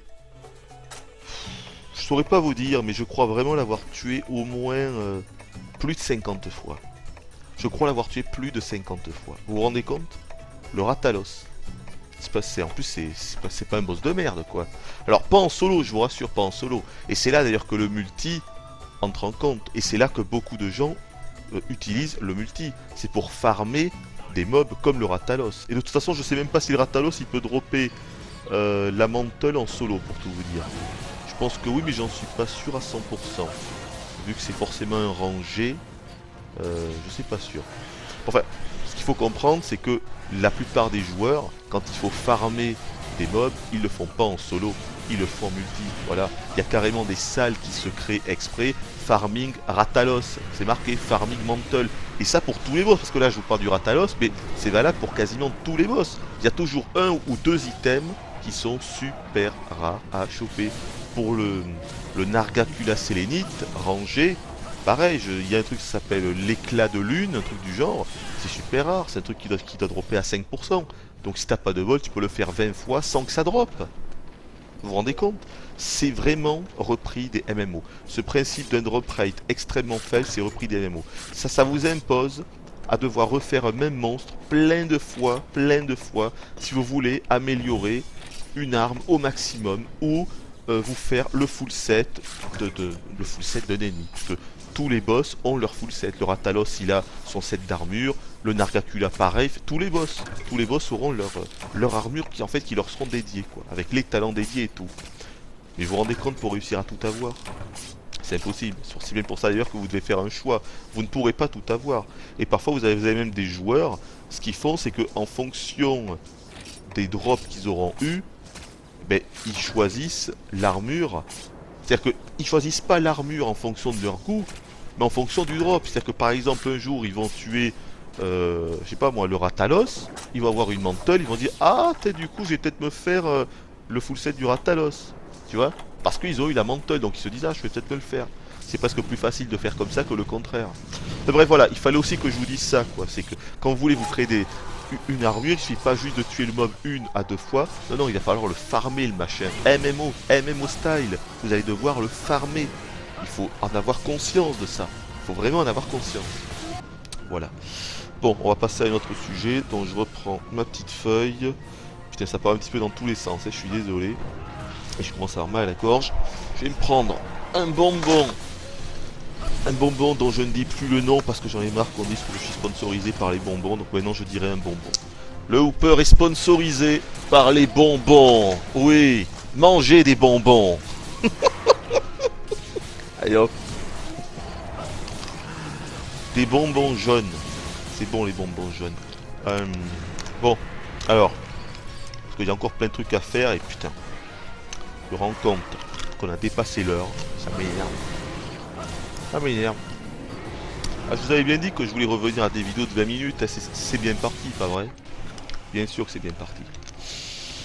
Aïe aïe. Bon, je vais pas encore trop parler du gameplay. Je vous ai dit que le gameplay était lourd. Mais je n'ai pas été au-delà. Alors que c'est la base. Donc j'ai été un petit peu con peut-être. Allez. On va parler du gameplay. Parce que c'est extrêmement important. Même si vous avez des yeux. Donc voilà. Là je vous aurais certainement montré plein de combats. Pléthore de combats en tout genre. Avec différentes armes. Ah, les armes. Très important. Il faut aussi que je vous parle des armes. Mais donc le gameplay. Mais justement. Parce que le gameplay ça coule de source avec le maniement des armes aussi. Alors. D'abord, ce qu'il faut comprendre, donc, c'est que le gameplay est très très lourd, vous l'avez compris. Mais en fait, ça contraste complètement avec les boss, avec nos ennemis. C'est un petit peu comme si votre avatar, c'était une 2 chevaux, et que le boss que vous allez affronter, c'est une Ferrari. Voyez? Ça, c'est une belle image pour expliquer en fait Monster Hunter. Et tout le souci vient de là. C'est que vous êtes lent, vous allez mettre du temps à faire vos attaques, tandis que le boss à côté... Eh ben lui c'est la fête, hein. Ça y est, il court partout, voilà, bim bim bim, il est super rapide, et voilà, et c'est de là d'où vient la difficulté des affrontements, c'est que les boss sont plus rapides, plus vifs, plus nerveux que votre personnage. Mais vous évidemment, vous serez plus malin, puisque vous êtes normalement un humain qui contrôle ce personnage, et c'est pour ça que finalement les affrontements se valent. Voilà, puisque l'IA, même si elle est vraiment correcte, hein, l'IA on pourra en parler. J'avais pas prévu d'en parler, mais moi elle m'a impressionné. Elle m'a impressionné parce que c'est pas une IA basique qui va toujours faire les mêmes mouvements tout le temps. Non, non, ça réagit vraiment. D'abord, ça réagit très vite, c'est très impressionnant. Et ça réagit vraiment en fonction de votre emplacement, en fonction des attaques que vous faites. Vraiment, moi ça m'a impressionné. Mais heureusement, parce que si l'IA était foireuse, ben, les combats seraient pourris. Mais là, l'IA est bonne. C'est impressionnant, l'IA est bonne. Ah, souvent on dit que l'IA est pas bonne dans les jeux, mais là l'IA est bonne. Mais l'IA est bonne sans être cheatée, quoi. C'est-à-dire que ça pourrait être complètement cheaté, du genre le truc qui nous met un coup et on crève, ou alors il est tellement rapide. Non, non, non. L'IA est bonne, mais sans être cheaté, quoi. Non, c'est vachement bien fichu. Les attaques sont en bonne... concordent bien, en fait, avec les mouvements du joueur, avec les attaques du joueur. Ça m'a impressionné. C'est un bon point. Je l'avais pas marqué sur ma fiche, mais on peut le dire. L'IA est vraiment réussie. Je sais pas comment c'était dans les anciens Monster Hunter, mais dans celui-là, c'est réussi. L'IA est réellement bonne. Donc pour revenir au gameplay, euh, vous l'avez compris, gameplay très très lourd, et les monstres sont eux, pour le coup, très agiles. Euh, Quand on commence le jeu, on se dit que c'est de la grosse merde. Voilà. On se dit clairement, on se dit qu'on va pas y arriver, que c'est pas possible. Et finalement, avec de l'entraînement, avec du temps, on y arrive. Et finalement, on se rend compte également que le fun provient de ce gameplay lourd. En gros, on a 2 voire 3 boutons pour attaquer avec notre arme et faire des combos. Après, ça dépend toujours des armes. Ce qu'il faut comprendre, c'est que les 12 armes, parce qu'il y a 12 armes différentes dans Monster Hunter, 12 styles d'armes, hein, des armes différentes, il y en a plein. Il y en a des centaines, voire des milliers des armes. Mais des armes différentes, des styles d'armes, il y en a 12 en tout. Vous avez, je peux vous les citer de tête, la grande épée, qui sont en fait des katanas. Ça, je vous le montrerai parce que je sais jouer correctement avec le katana. Le marteau, je vous l'ai certainement déjà montré. La grande épée, une espèce d'énorme méga sword à la Cloud, un petit peu dans le genre de FF7. Les doubles lames, ça aussi je vous le montrerai, même si pour moi c'est un petit peu cheaté, les doubles lames, parce qu'il n'y a pas vraiment de technique, c'est que du bourrinage. Les doubles lames, c'est l'arme du noob par excellence. D'ailleurs, je me suis servi de ça quand j'avais des monstres un petit peu récalcitrants, pour tout vous dire. Donc quand j'ai commencé le jeu, que je voyais qu'il y avait un monstre que pas que j'arrive pas à battre et qui était un petit peu chiant, ben, je prenais les doubles lames. Et sincèrement, je laminais à coup sûr. Les doubles lames, c'est non seulement facile à utiliser, c'est également très puissant. Et on est plus agile avec les doubles lames qu'avec une autre arme, puisqu'elles sont pas lourdes. Donc vraiment, les doubles lames, pour moi, c'est l'arme du noob par excellence. Après, je sais que tout le monde n'est pas de cet avis, mais pour moi, c'est l'arme du noob. Les doubles lames, c'est l'arme du noob, quoi. Les combos sont simples à faire, il n'y a pas de technique.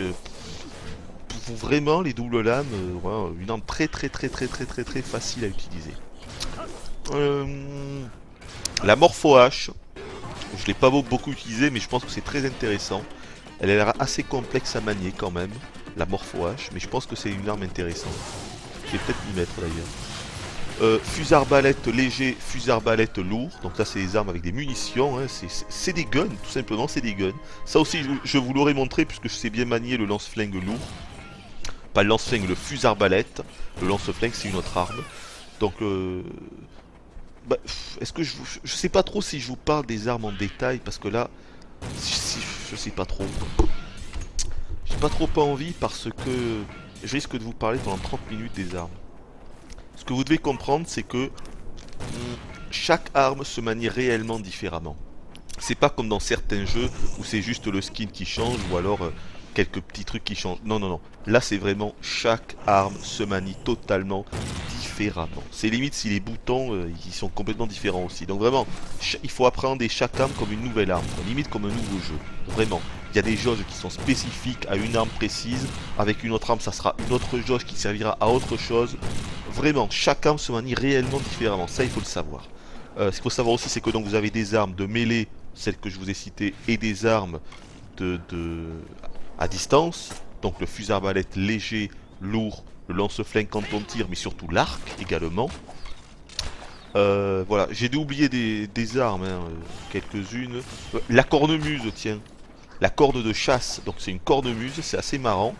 Ça se manie un petit peu comme le marteau, donc c'est une arme contondante. Et ce qui est marrant, c'est que voilà, ça aussi c'est une arme unique dans le sens où en fait on peut jouer des mélodies, des espèces de chansons qui sont en fait des buffs ou des debuffs, je pense, sur le champ de sur l'arène de combat, quoi. Donc on peut buffer comme ça son groupe quand on joue en multi ou même soi-même quand on joue solo.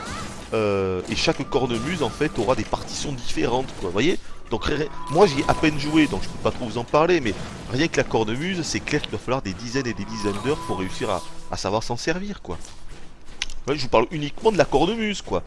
Donc tout ça pour vous dire que vraiment chaque arme se manie réellement différemment. Alors autre chose qui est très intéressant, c'est que en fonction de l'arme que vous utiliserez, vous ferez pas le même genre de dégâts à l'ennemi. Par exemple avec les armes tranchantes comme la grande épée, le katana ou les doubles lames, ou la morpho-hache, ce sont des armes qui vont couper. Donc avec ces armes par exemple, vous allez pouvoir couper la queue des ennemis. Ça j'y reviendrai. Alors ça parce que ça c'est juste énormissime. C'est le fait de pouvoir détruire certaines parties du corps des monstres. Alors ça c'est énormissime. De toute façon je l'ai mis dans les points forts donc ne vous inquiétez pas que j'y penserai à vous en reparler. Juste énormissime. Et en plus ça se voit visuellement quoi. C'est ça. C'est jouissif quoi. Quand vous réussissez à couper la queue d'un boss, vous êtes content. Et tout. Vous êtes content tout simplement quoi. Parce que c'est pas évident. Mais donc je finis ce que je disais. Sauf que je ne me souviens plus de quoi il s'agissait. Pendant que je suce mon bonbon. Putain, j'ai perdu le fil, dis donc. J'aurais pas dû enchaîner là sur les parties des mobs que l'on peut casser. Oui, donc je parlais des armes, je venais de parler de la cornemuse. Oui, oui, mais oui, voilà. Donc que les armes tranchantes, par exemple, elles pourront couper la queue, mais les autres armes non. Hors de question de pouvoir couper la queue avec un gun, ou avec, quoique je dis ça, mais il y a des munitions spécifiques pour pouvoir couper des munitions tranchantes. Donc vous voyez, j'aurais bien fait de nous la faire, mais c'est possible aussi. Mais globalement, c'est pas fait pour ça. Avec le marteau, c'est pas possible. Avec la cornemuse, c'est pas possible. Par contre, vous pourrez étourdir la plupart des ennemis en leur tapant à la tête. Vous voyez? Avec le marteau, si vous vous acharnez sur la tête d'un ennemi, mais vous pouvez le mettre KO. Donc il va tomber par terre pendant plusieurs secondes et vous pourrez du coup l'enchaîner comme ça. Mais vous ne pourrez pas le mettre KO avec le katana ou les doubles lames ou la grande épée. Vous voyez? Donc vraiment, chaque arme est différente, non seulement parce qu'elle s'utilise différemment, mais aussi parce que ça fera des dégâts réellement différents en fonction du monstre que vous aurez devant vous. Donc vraiment, les armes, c'est un très bon point, il y en a 12, elles sont toutes différentes, elles se manient toutes différemment, et réussir à les manier, peut-être pas toutes, mais au moins plusieurs, c'est important. Et ça fait partie du fun du jeu. C'est-à-dire que moi, qui ai passé donc 350 heures, je me vois pas avoir joué, par exemple si je prends le marteau, uniquement au marteau. Je me serais emmerdé. Il faut alterner. C'est important. Donc vous devez au moins apprendre 3, 4, 5, 6 armes et réussir à bien les manier pour jongler entre. Parce que ça c'est important. Et puis comme ça vous pouvez vous faire genre un katana de feu, un marteau de glace. Vous voyez, vous pouvez jongler comme ça. Donc voilà, c'est important de savoir se servir de plusieurs armes différentes. Voilà. Donc bah, après je vais pas vous expliquer comment se manie chaque arme, ça serait trop compliqué. Il y en a qui utilisent la charge comme le marteau, vous avez compris, il faut les saper sur un bouton, on va charger, on pourra faire donc soit un gros coup, soit l'attaque tourbillonnante. Mais voilà, après c'est trop rentrer dans les détails, ça deviendrait vraiment trop complexe les détails de chaque arme. Et puis en plus de ça, je ne connais très très mal certaines armes. Je pourrais vous parler du katana, des doubles lames, du marteau, du fusil arbalète lourd qui est un petit peu pareil que le fusil arbalète léger. Un petit peu la grande épée. Et je crois qu'il manque une arme que je connais assez bien, mais je ne sais plus de laquelle. Non, j'ai oublié. Bon, c'est pas grave. Enfin voilà, pour les armes, le chapitre des armes est terminé. Et donc j'enchaîne sur quelque chose qui est très intéressant là et que je venais de vous parler, la destruction de certaines parties de l'anatomie des monstres. Alors ça c'est énorme. Ça c'est vraiment énormissime. Déjà quand un monstre a une queue, vous pourrez donc lui couper sa queue. Quel intérêt, vous allez me dire? Ben, l'intérêt est multiple. D'abord, c'est fun. Ensuite, c'est un challenge. Parce que c'est pas évident de réussir à vraiment taper pile poil sur sa queue. Et puis évidemment, elle va pas se couper au premier coup. Hein. Il va falloir enchaîner plusieurs coups et tout. Et quand vous réussissez, c'est vraiment génial. Mais il y a autre chose, il y a un autre intérêt. C'est que souvent, vous aurez des items, c'est-à-dire des ressources du mob, que vous ne pourrez trouver que sur sa queue. Et donc du coup, c'est important. Si vous voulez par exemple vous faire encore une fois un full set d'armure d'un monstre précis, mais vous devrez forcément lui couper la queue à un moment ou à un autre. Et peut-être même plusieurs fois, parce que c'est pas sûr que l'objet, que la ressource, que l'item de craft drop à 100%. Hein. Encore une fois, je reviens à la mantle de Ratalos, quoi. Vous voyez? Voilà. Il n'y a pas que la queue. Vous pouvez casser les cornes. Si un ennemi a des cornes, vous pourrez lui casser. Mais il y a plein de trucs. Si un ennemi a des boss sur son dos, comme le Duramboros, vous pourrez lui péter. D'abord, il faudra réussir à atteindre ces boss. Donc c'est pour ça que les pièges entrent en jeu par exemple, comme la fosse piégée. On ne peut en prendre qu'une seule sur soi malheureusement. Et donc voilà, vous le posez dans un coin, le mob il tombe dedans et hop là ça vous permet d'atteindre son point faible. Pour le Duramboros, c'est ses boss, vous pouvez lui péter ses boss. Et une fois d'ailleurs qu'elles sont pétées, mais vous retrouvez en fait l'intérieur des boss qui sont à vif, et là vous pouvez deviner que en fait son point faible c'était là. Et donc du coup quand vous taperez ses boss, mais vous lui ferez beaucoup plus de dégâts que si vous le tapez sur la tête ou les pattes ou la queue, vous voyez. Ça c'est le bon exemple. Il y a le Gobule aussi, tiens, le Gobule. J'ai retrouvé son nom, le Gobule, ce fameux poisson-chat avec des épines partout. Vous savez, en fait, cet ennemi ressemble à ce qu'on pourrait trouver au fond des océans. C'est les poissons qu'on peut trouver à genre à 10 000 mètres de profondeur. Ben lui, il a une espèce de lanterne qui peut lui servir à nous flasher. Donc en fait, c'est une de ses attaques. Et bien on peut lui péter cette lanterne. Alors elle est extrêmement difficile à casser parce qu'il faut... elle a une hitbox toute petite forcément vu qu'elle est toute petite. Et en plus de ça, elle est placée au-dessus de lui. Et donc du coup, quand on réussit vraiment à la détruire, ben, c'est jouissif. C'est gratifiant pour le joueur. Et en plus de ça, eh ben, il ne peut plus nous flasher. Donc c'est tout bénef. Et en plus de ça, on sait qu'à la fin, eh bien, le mob nous droppera sa lanterne, qui est un composant, une ressource importante pour crafter certaines choses. Vous voyez, la lanterne du Gobule. Voilà encore un bon exemple d'une partie que l'on peut casser sur un monstre. Enfin voilà, vous avez compris quoi. Donc ça c'est juste excellent. C'est juste excellent. J'ai adoré ce truc là et puis ça se voit visuellement comme je vous disais. Voilà, ça se voit, c'est intéressant, c'est fun à faire. Tout est bon, tout est bon. S'il fallait que j'émette un bémol là-dessus, je dirais qu'il n'y a peut-être pas assez de choses qu'on peut casser. Voilà, c'est un peu toujours soit la queue, soit les cornes. Après, heureusement, il y a quelques petits trucs, mais globalement, c'est surtout la queue et les cornes. On peut pas casser les pattes, hein, on peut pas couper la tête. Non, non, faut pas déconner non plus. Mais peut-être que dans les prochains Monster Hunter, ils feront en sorte que les dégâts puissent être encore mieux localisés et qu'on puisse casser encore plus de parties des corps des boss. Hein. Pourquoi pas, c'est possible. Bon. Écoutez, je vais boire un petit coup et je vous reprends de suite. Ok, on est back. Je me suis fait une petite collation là, une petite pause. Un sandwich au jambon, si vous voulez tout savoir. Rien de tel que le jambon beurre pour se requinquer au max. Bon, parce que pour tout vous dire, on a encore du pain sur la planche, c'est le moins qu'on puisse dire. Il y a encore beaucoup de points que je souhaite aborder, des informations très importantes nécessaires à la compréhension de ce Monster Hunter. On va parler du multi. Multi, c'est un très gros morceau. Je considère que le multi, c'est 50% de l'intérêt du jeu. Donc faire l'impasse du multi, vous l'avez compris, c'est faire l'impasse, une énorme partie de ce Monster Hunter Free Ultimate. C'est pas possible. On va parler des talents, ça aussi très important. Les talents à haut level, c'est ce qui va vous différencier, vous, votre avatar, votre combattant, des autres personnages, des autres joueurs. Voilà, c'est ce qui va façonner votre personnage, car il y a une multitude de combinaisons de talents possibles. Quand je dis une multitude, c'est réellement une multitude, quoi. Je pourrais presque vous dire une infinité, vous voyez, mais c'est pas vraiment vrai, donc je dis une multitude. C'est très très très impressionnant et surtout c'est extrêmement utile et important. À haut level, les talents des armures sont plus importants que la défense de l'armure. Vous voyez, il vaut mieux avoir des talents excellents et une armure toute pourrie plutôt que le contraire, vous voyez. Une défense pourrie du coup. Donc c'est vous dire à quel point c'est important d'en parler. On va parler de Kayemba et de Chacha.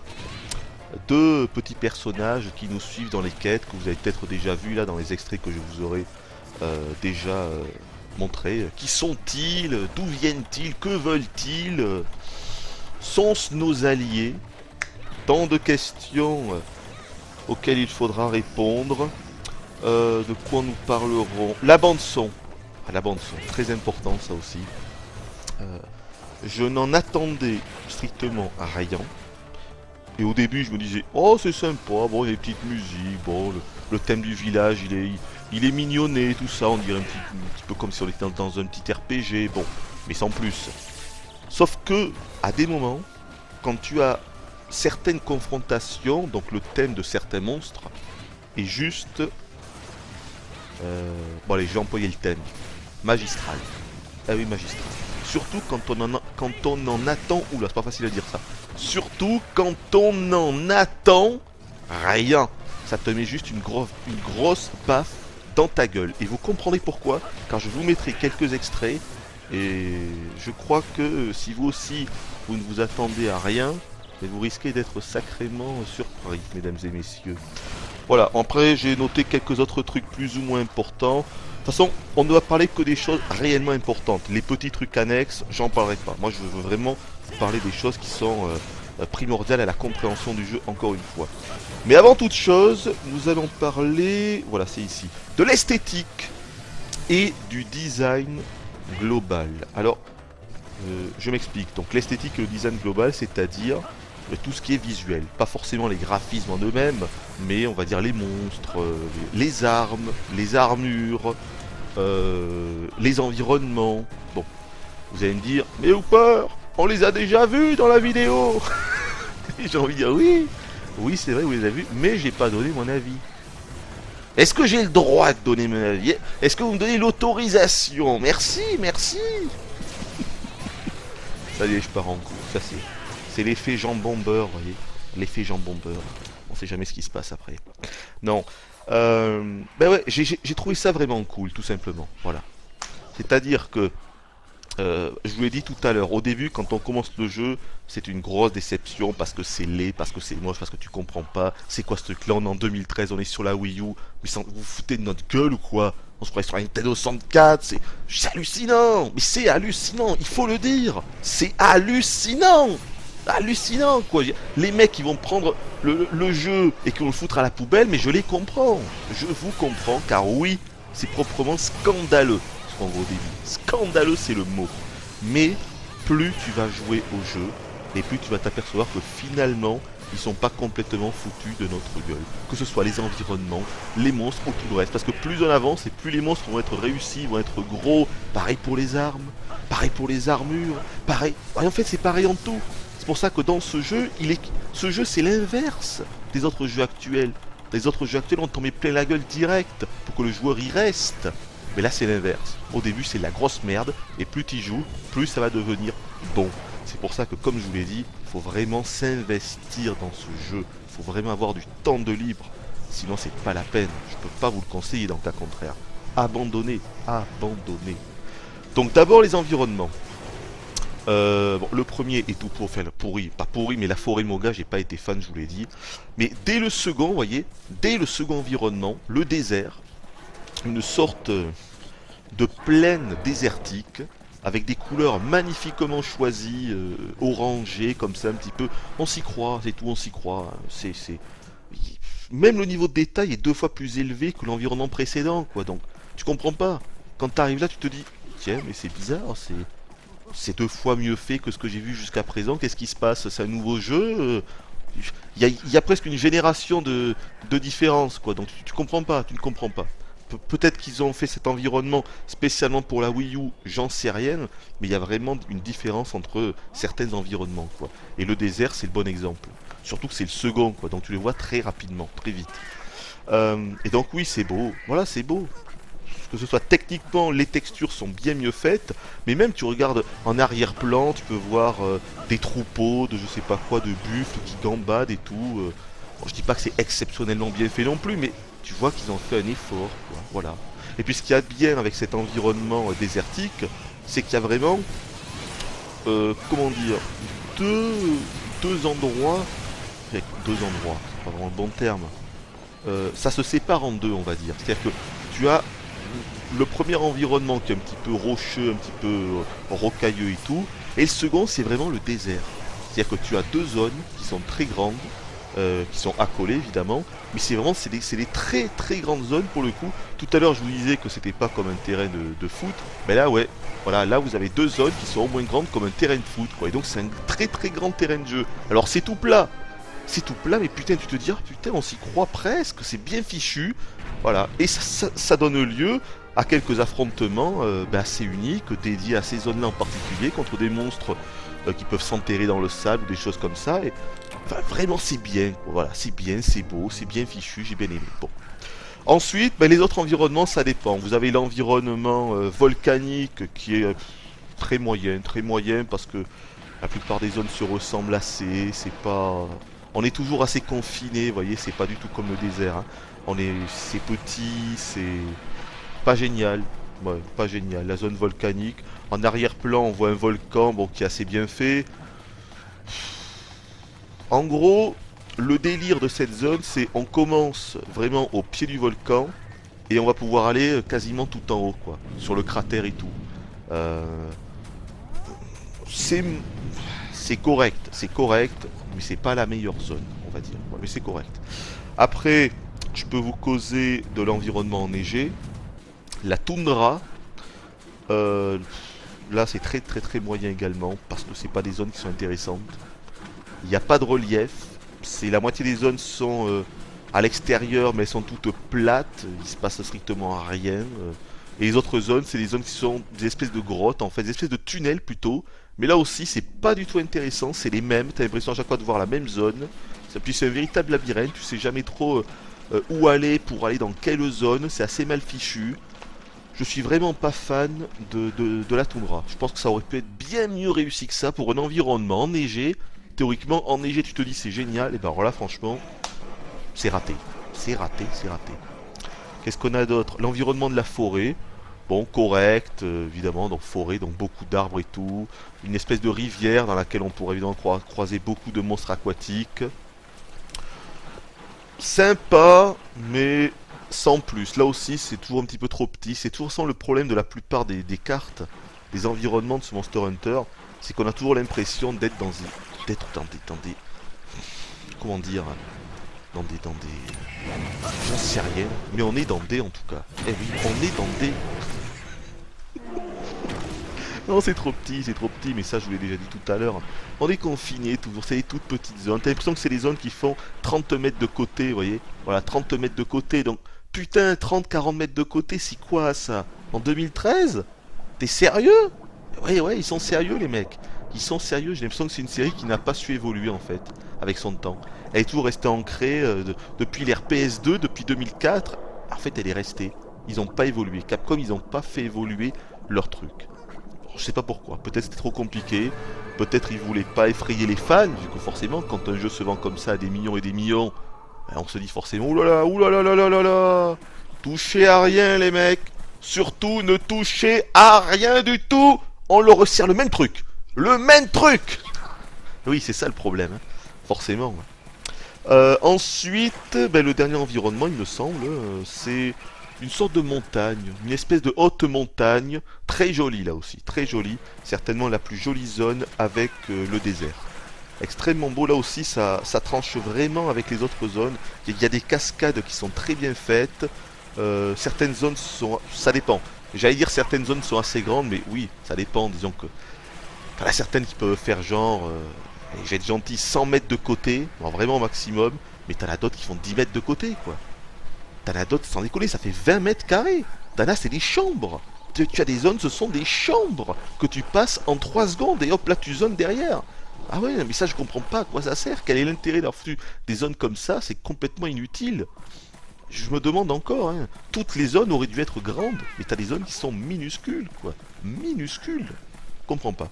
Mais en tout cas, c'est un bel environnement, vraiment. Ils ont fait des efforts là.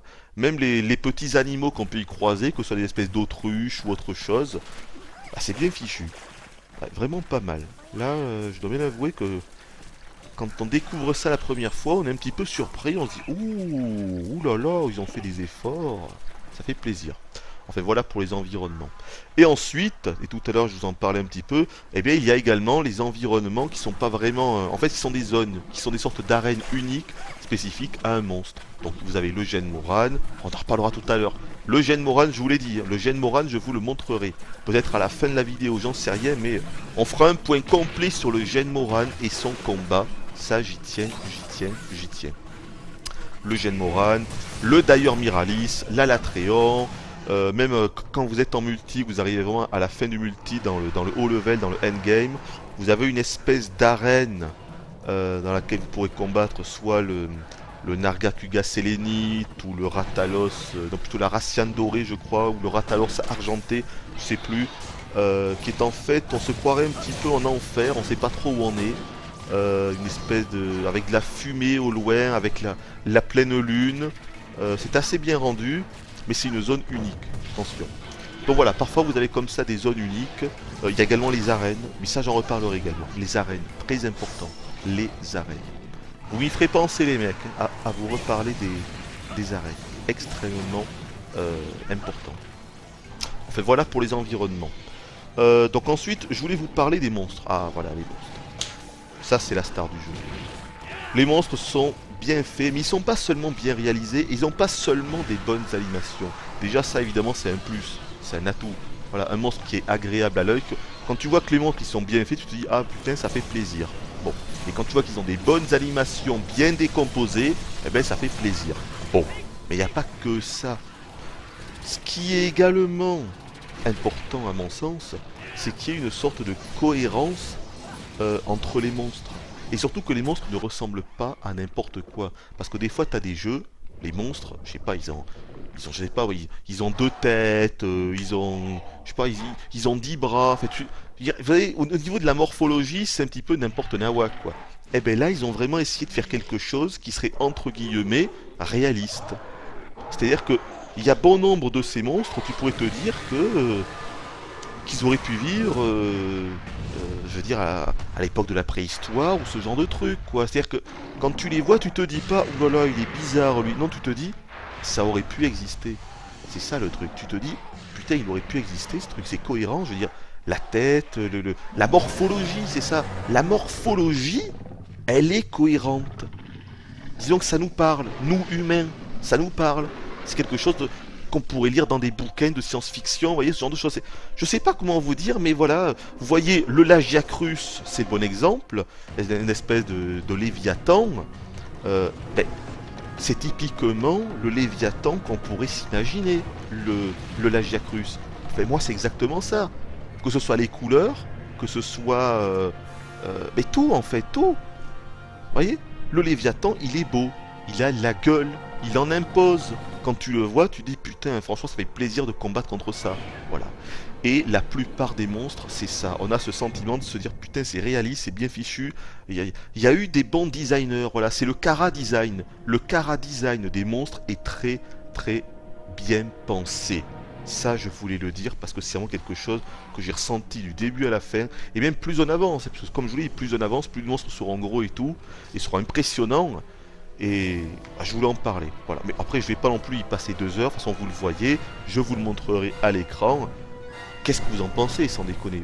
Vous le trouvez pas super bien fait? Et encore une fois, je parle pas seulement de la technique ou de leur animation, mais juste de leur morphologie, quoi, de leur design, de leur visuel. Vous les trouvez pas beaux? Moi, je les trouve réellement réussis. Que ce soit les couleurs proposées, le design, comme je disais, le Chara design, quoi. Leur skin, leur apparence. Leur apparence est belle, voilà. Ce sont des monstres que tu as envie de combattre, quoi.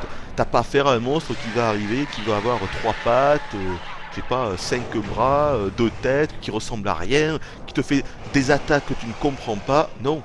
Là, même leurs attaques, généralement, c'est pas des attaques qui sont bizarres, quoi. Ils nous attaquent avec leur queue. On se dit, oui, mais on se dit que si on les rencontrait dans la nature, ils pourraient nous attaquer de la même façon. Vous voyez? Voilà, je voulais vous parler de ça, parce que pour moi c'est un bon point, c'est clairement un bon point. Ensuite, et dernier point en ce qui concerne le design global et l'esthétique, c'est les armes et les armures. Alors là évidemment, bon, j'ai pas pu tout voir, mais j'en ai quand même vu beaucoup des armes et des armures, et là je pense que je vous en montrerai un certain nombre à l'écran. Mais globalement, il y en a quand même beaucoup. Il y a énormément de skins d'armes et d'armures différents, et globalement, c'est assez réussi. Bon, je vais pas trop parler des armures, parce que bon, ça reste des armures avec des épaulettes, avec un casque. Bon, il faut juste savoir qu'il y en a quand même beaucoup. Mais je vais surtout vous parler des armes. Parce que, en fait, il y a 2 points qui sont très importants avec les armes. Enfin, plutôt 2 points que je souhaite aborder. Alors d'abord, avant que j'oublie, je voulais vous parler d'une arme en particulier, je me souviens plus de son nom. C'est une lance, si je me souviens bien. Et là, je vous la montrerai maintenant à l'écran. Regardez la skin. J'adore. Énorme. Alors ce que vous voyez là, c'est censé être une lance. D'accord? C'est une lance. Sauf qu'en fait, c'est un requin. Et si vous regardez bien le bouclier, ce qui est gravé sur le bouclier, en fait, le bouclier, c'est tout simplement un panneau d'interdiction de nager. J'ai trouvé ça énorme. Voilà. Parce que parfois, comme ça, vous avez des petits délires des développeurs. C'est pas la seule arme comme ça qui est complètement WTF. Vous avez également une espèce de Morpho H qui est à l'effigie d'un chat, une espèce de chaton aussi, parce que les chatons c'est un petit délire du jeu. Il y a beaucoup de chats dans ce jeu, il faut le savoir. Donc voilà, c'est assez marrant, mais je voulais vous montrer le coup de la lance requin. D'abord, elle est bien faite, et puis c'est une vraie arme, quoi. Bon, elle est assez pourrie au niveau de ses statistiques. À mon avis, il y a peu de joueurs qui doivent jouer avec ça. D'ailleurs, je n'en ai jamais rencontré, pour tout vous dire. Mais voilà, rien que le skin, franchement, c'est quand même marrant. Je voulais vous la montrer. Le requin, on se bat avec un grand requin blanc, quoi. Un Carcharadon Carcharias. Si ça me parle pas... C'est énorme. Le mec, il attaque avec un requin. Ça me fait penser à Postal, vous savez, la série. Où on attaquait avec une espèce de chat, là. Je sais plus ce qu'il fait. Non, je crois que... Attendez, je veux pas me gourer. Mais je crois qu'en fait, il met un canon. C'est un fusil à canoncier, je crois. Dans le cul d'un chat, quoi. Je crois que c'est ça. Mais peut-être que je me gourre complètement. Et après, il tire. Ou alors, il attaque directement le chat. C'est le chat qui attaque. Enfin, voilà, ça me fait penser un petit peu à ça. Je voulais juste, comme ça, voilà. C'est une petite anecdote. Je voulais juste vous montrer ce requin. Cette arme qui a un design de requin. Je trouve ça assez excellent, c'est tout. Mais donc, outre ensuite donc des skins d'armes que je vous montrerai, ce qu'il faut savoir et ce qui est important et ce que je ne savais pas et que j'ai mis pas mal de temps avant de découvrir, c'est que, évidemment, les armes ont des statistiques différentes. Bon, que l'on peut lire quand on achète, quand on forge plutôt nos armes. Mais, ce qu'il faut également savoir, c'est que l'aspect visuel entre en compte au niveau de la dimension de l'arme. Et là, je pense surtout à la grande épée, au type d'armes que sont la grande épée et la lance. Qu'est-ce que j'entends par là? Ce que je veux dire, c'est que une grande épée qui fera par exemple, je sais pas, 1 mètre de long, eh bien évidemment, il aura du coup une allonge bien moins grande qu'une épée qui fera 2 mètres. C'est logique. Là, vous allez me dire, mais c'est logique. Je vais vous répondre, oui, c'est logique, mais dans ce genre de jeu, génériquement, quand vous avez un type d'arme, la hitbox de chaque arme, elle est identique. C'est surtout les statistiques qui sont différents, et le visuel, et le skin. Vous voyez, mais pas la longe. Généralement, la longe, elle est identique, et bien pas là. Pas là. Et ça, la dimension de chaque arme, elle n'est pas indiquée dans les statistiques. Donc vous pouvez uniquement le voir visuellement. C'est-à-dire que c'est à vous vraiment de regarder chaque arme et de voir leur dimension, de voir leur taille. C'est comme ça que vous le saurez. Moi, je m'en suis rendu compte avec un katana. C'est-à-dire qu'au départ, je me battais, pendant un certain temps, je me suis battu avec un katana qui était long. Et puis après, je suis pris un katana qui était plus puissant, mais qui était moins long. Mais je pensais pas que visuellement, comment dire, je pensais que le visuel c'était... comment vous expliquer? Je pensais qu'au niveau de la programmation du jeu, c'était pas pris en compte. Des armes plus ou moins longues. Je pensais que c'était la même chose pour le jeu. Eh bien non. Non. Voilà, donc attention, quand vous ferez une grande épée ou une lance ou autre chose, dites-vous bien que même le visuel, c'est ça qui est ouf, c'est pris en compte. Vous vous battez avec une lance qui fait 1 mètre, vous aurez une portée d'attaque d'1 mètre. Vous battez une lance qui fait 3 mètres, vous aurez 3 mètres d'allonge, 3 mètres de portée. Donc ça change quand même beaucoup de choses, hein, vous en conviendrez. Bon. Par contre, autre chose, et là pour le coup c'est différent, c'est que le tranchant n'est pas pris en compte. C'est-à-dire qu'à un moment je suis créé une arme, elle s'appelle je crois le calot de mort noble, un truc du genre. C'est une arme je crois qui peut empoisonner, hein, au niveau de son statut spécial, mais bref ça on s'en fout. Ce qui est important c'est son visuel. Théoriquement c'est une grande épée, sauf qu'elle ressemble pas du tout à une grande épée. Là je vous la montrerai très certainement. Elle ressemble en fait à une espèce de branche de bois qui aurait été parasitée par des champignons quoi, verts. Bon, mais c'est pas du tout tranchant. Quand tu vois ça tu te dis mais en fait c'est un morceau de bois, c'est pas une arme. Et donc tu te dis, mais est-ce que ça tranche du coup? Est-ce qu'on peut trancher? Est-ce qu'on peut couper des queues avec ça? Moi, je me suis logiquement posé la question, tu peux pas le savoir. Et bien donc du coup, j'ai été faire des tentatives, et oui, il s'avère qu'on peut trancher des queues avec cette arme. Malgré le fait que visuellement, elle n'a aucun tranchant. On ne devrait pas pouvoir, mais on le peut. Logiquement, on ne devrait pas, mais on le peut. Bon. Et ce genre de truc, vous êtes obligé de faire des tests. Vous pouvez pas le savoir avant. C'est en ce sens aussi que, comme je vous le disais, Monster Hunter, si vous vous investissez pas vous-même dans le jeu, on vous donnera pas les choses. Soit vous investissez vous-même, vous faites plein de tests, soit vous allez voir sur internet ce qu'il en est réellement, soit vous faites les deux. Et si vous faites aucun des deux, rendez-vous compte, vous passez à côté de plein de petits trucs comme ça, comme ce que je viens là de vous indiquer. C'est plein de petits trucs comme ça, vous êtes obligé vraiment de voir par vous-même, quoi. Voyez? C'est parce que ce n'est pas logique que d'un côté, la taille des armes ait une influence sur les combats, mais par contre, pas le tranchant. C'est pas logique, vous voyez? Ce n'est pas logique, et pourtant c'est bel et bien le cas. Si vous voulez vraiment être certain de votre fait, si vous voulez en avoir le cœur net, vous serez parfois obligé de faire des tests par vous-même. Voilà, il faut le savoir, c'est juste, il faut juste le savoir. Voilà, écoutez, je crois que je vous ai tout dit. Je vous ai parlé de tout ce dont je voulais, donc au niveau du design et tout. Ah non, non, un dernier truc. Donc au niveau des monstres, vous l'avez compris, les monstres sont super, géniaux, très bien faits, tout ça, d'accord. Mais j'émettrai quand même un léger bémol, mesdames et messieurs, parce que partout, dans les publicités, sur la boîte du jeu, dans les tests, on nous indique, c'est extraordinaire, c'est magnifique, c'est du jamais vu, il y a 70 monstres dans cette version de Monster Hunter. Donc c'est du jamais vu, puisqu'avant il y en avait certainement moins. Mais alors déjà, mais ça c'est un point de vue personnel, est-ce que je vais vous dire, je me disais, quand je disais ça, mais 70 c'est censé être beaucoup, mais c'est peu. Pour un jeu qui est entièrement basé sur l'affrontement avec les monstres, nous dire qu'il y en a 70, je me dis mais what the fuck quoi, c'est pas beaucoup. C'est censé être beaucoup, mais en fait c'est peu quoi. Surtout que dans les 70, en fait, je crois qu'ils indiquent que c'est 50 gros monstres et 20 petits monstres. Les petits monstres, en fait, c'est des sortes de petits mobs insignifiants qu'on tue en 2 ou 3 coups, qui sont disséminés dans les environnements, que vous aurez certainement vu là, que je vous aurais certainement déjà montré, quoi. Qui peuvent éventuellement nous attaquer pendant qu'on est en train d'attaquer un gros monstre. Bon. Mais bref, donc déjà au départ, je me disais, c'est pas beaucoup. Mais le gros souci, c'est qu'en fait, il n'y en a même pas 70. Pas du tout.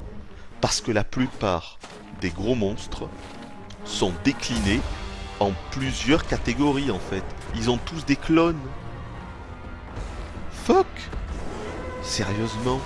Ça je m'y attendais pas pour le coup. Ça je m'y attendais vraiment pas. C'est-à-dire que par exemple, le Lagiacrus, vous le combattez la première fois, Lagiacrus normal, aquatique, ok. Sauf qu'après, quelques temps plus tard, il va revenir. Mais c'est un nouveau monstre. C'est censé être un nouveau monstre qui a une nouvelle plage de drop, donc de composants, de ressources, tout nouveau et tout. Sauf que c'est le même ennemi, le Lagiacrus ivoire. Et ensuite, à la fin du multi, vous aurez le Lagiacrus abyssal. Et c'est pareil pour le Ratalos. C'est pareil pour la Raciane. Raciane rose, Raciane dorée. Ratalos, Ratalos azur, Ratalos argenté. Ludros royal, Ludros pourpre, Nargacuga, Nargacuga vert, Nargacuga sélénite. Non, je suis pas d'accord. Alors vous allez me dire, mais quelle est vraiment la différence entre... Si on prend par exemple, je sais pas, le Ratalos azur, le Ratalos argenté, qui sont censés, pour le jeu, ce sont 3 monstres différents, sauf que non, ils font partie de la même famille, ils ont la même skin. En fait, c'est le même monstre, c'est le même. Il a exactement le même design et il aura quasiment les mêmes attaques. La différence, c'est que déjà, au niveau de la colorisation, de la colorimétrie, ces couleurs seront un petit peu différentes. Bon, s'ils veulent. Évidemment, plus les versions seront, on va dire, puissantes, plus elles auront de points de vie, elles seront un petit peu plus coriaces, elles seront éventuellement un petit peu plus rapides, et elles auront 1 ou 2 attaques supplémentaires, c'est tout. Donc ok, à chaque fois c'est un petit peu différent. Par exemple, le Lagiacrus ivoire, il ne se déplace pas dans la mer. Il est sur la terre ferme, il fait énormément d'attaques de foudre. Alors que le Lagiacrus normal, il est surtout en mer. Une wyverne aquatique qui va surtout attaquer du coup en mer, alors que l'autre sur terre. Mais en fait c'est le même monstre au point de vue visuel, je veux dire c'est le même. Ah non, donc du coup il n'y en a même pas 70. Ils sont tous déclinés au moins en 2 versions et parfois en 3 versions. Le Gène Moran sacré, le Curupéco vermillon.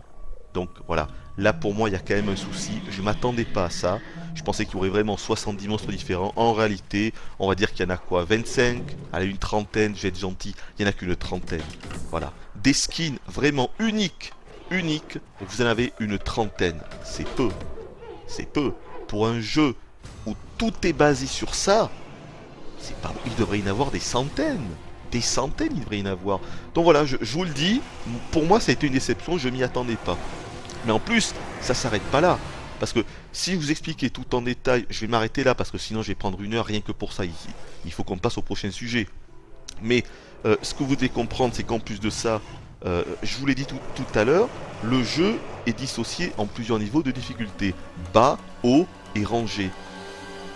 Donc non seulement, chaque ennemi va être cloné, donc l'Agiacrus ivoire, l'Agiacrus abyssa, donc en plusieurs sortes d'ennemis, mais qui finalement est le même. Mais en plus de ça, selon le niveau de difficulté, vous retrouverez les mêmes monstres.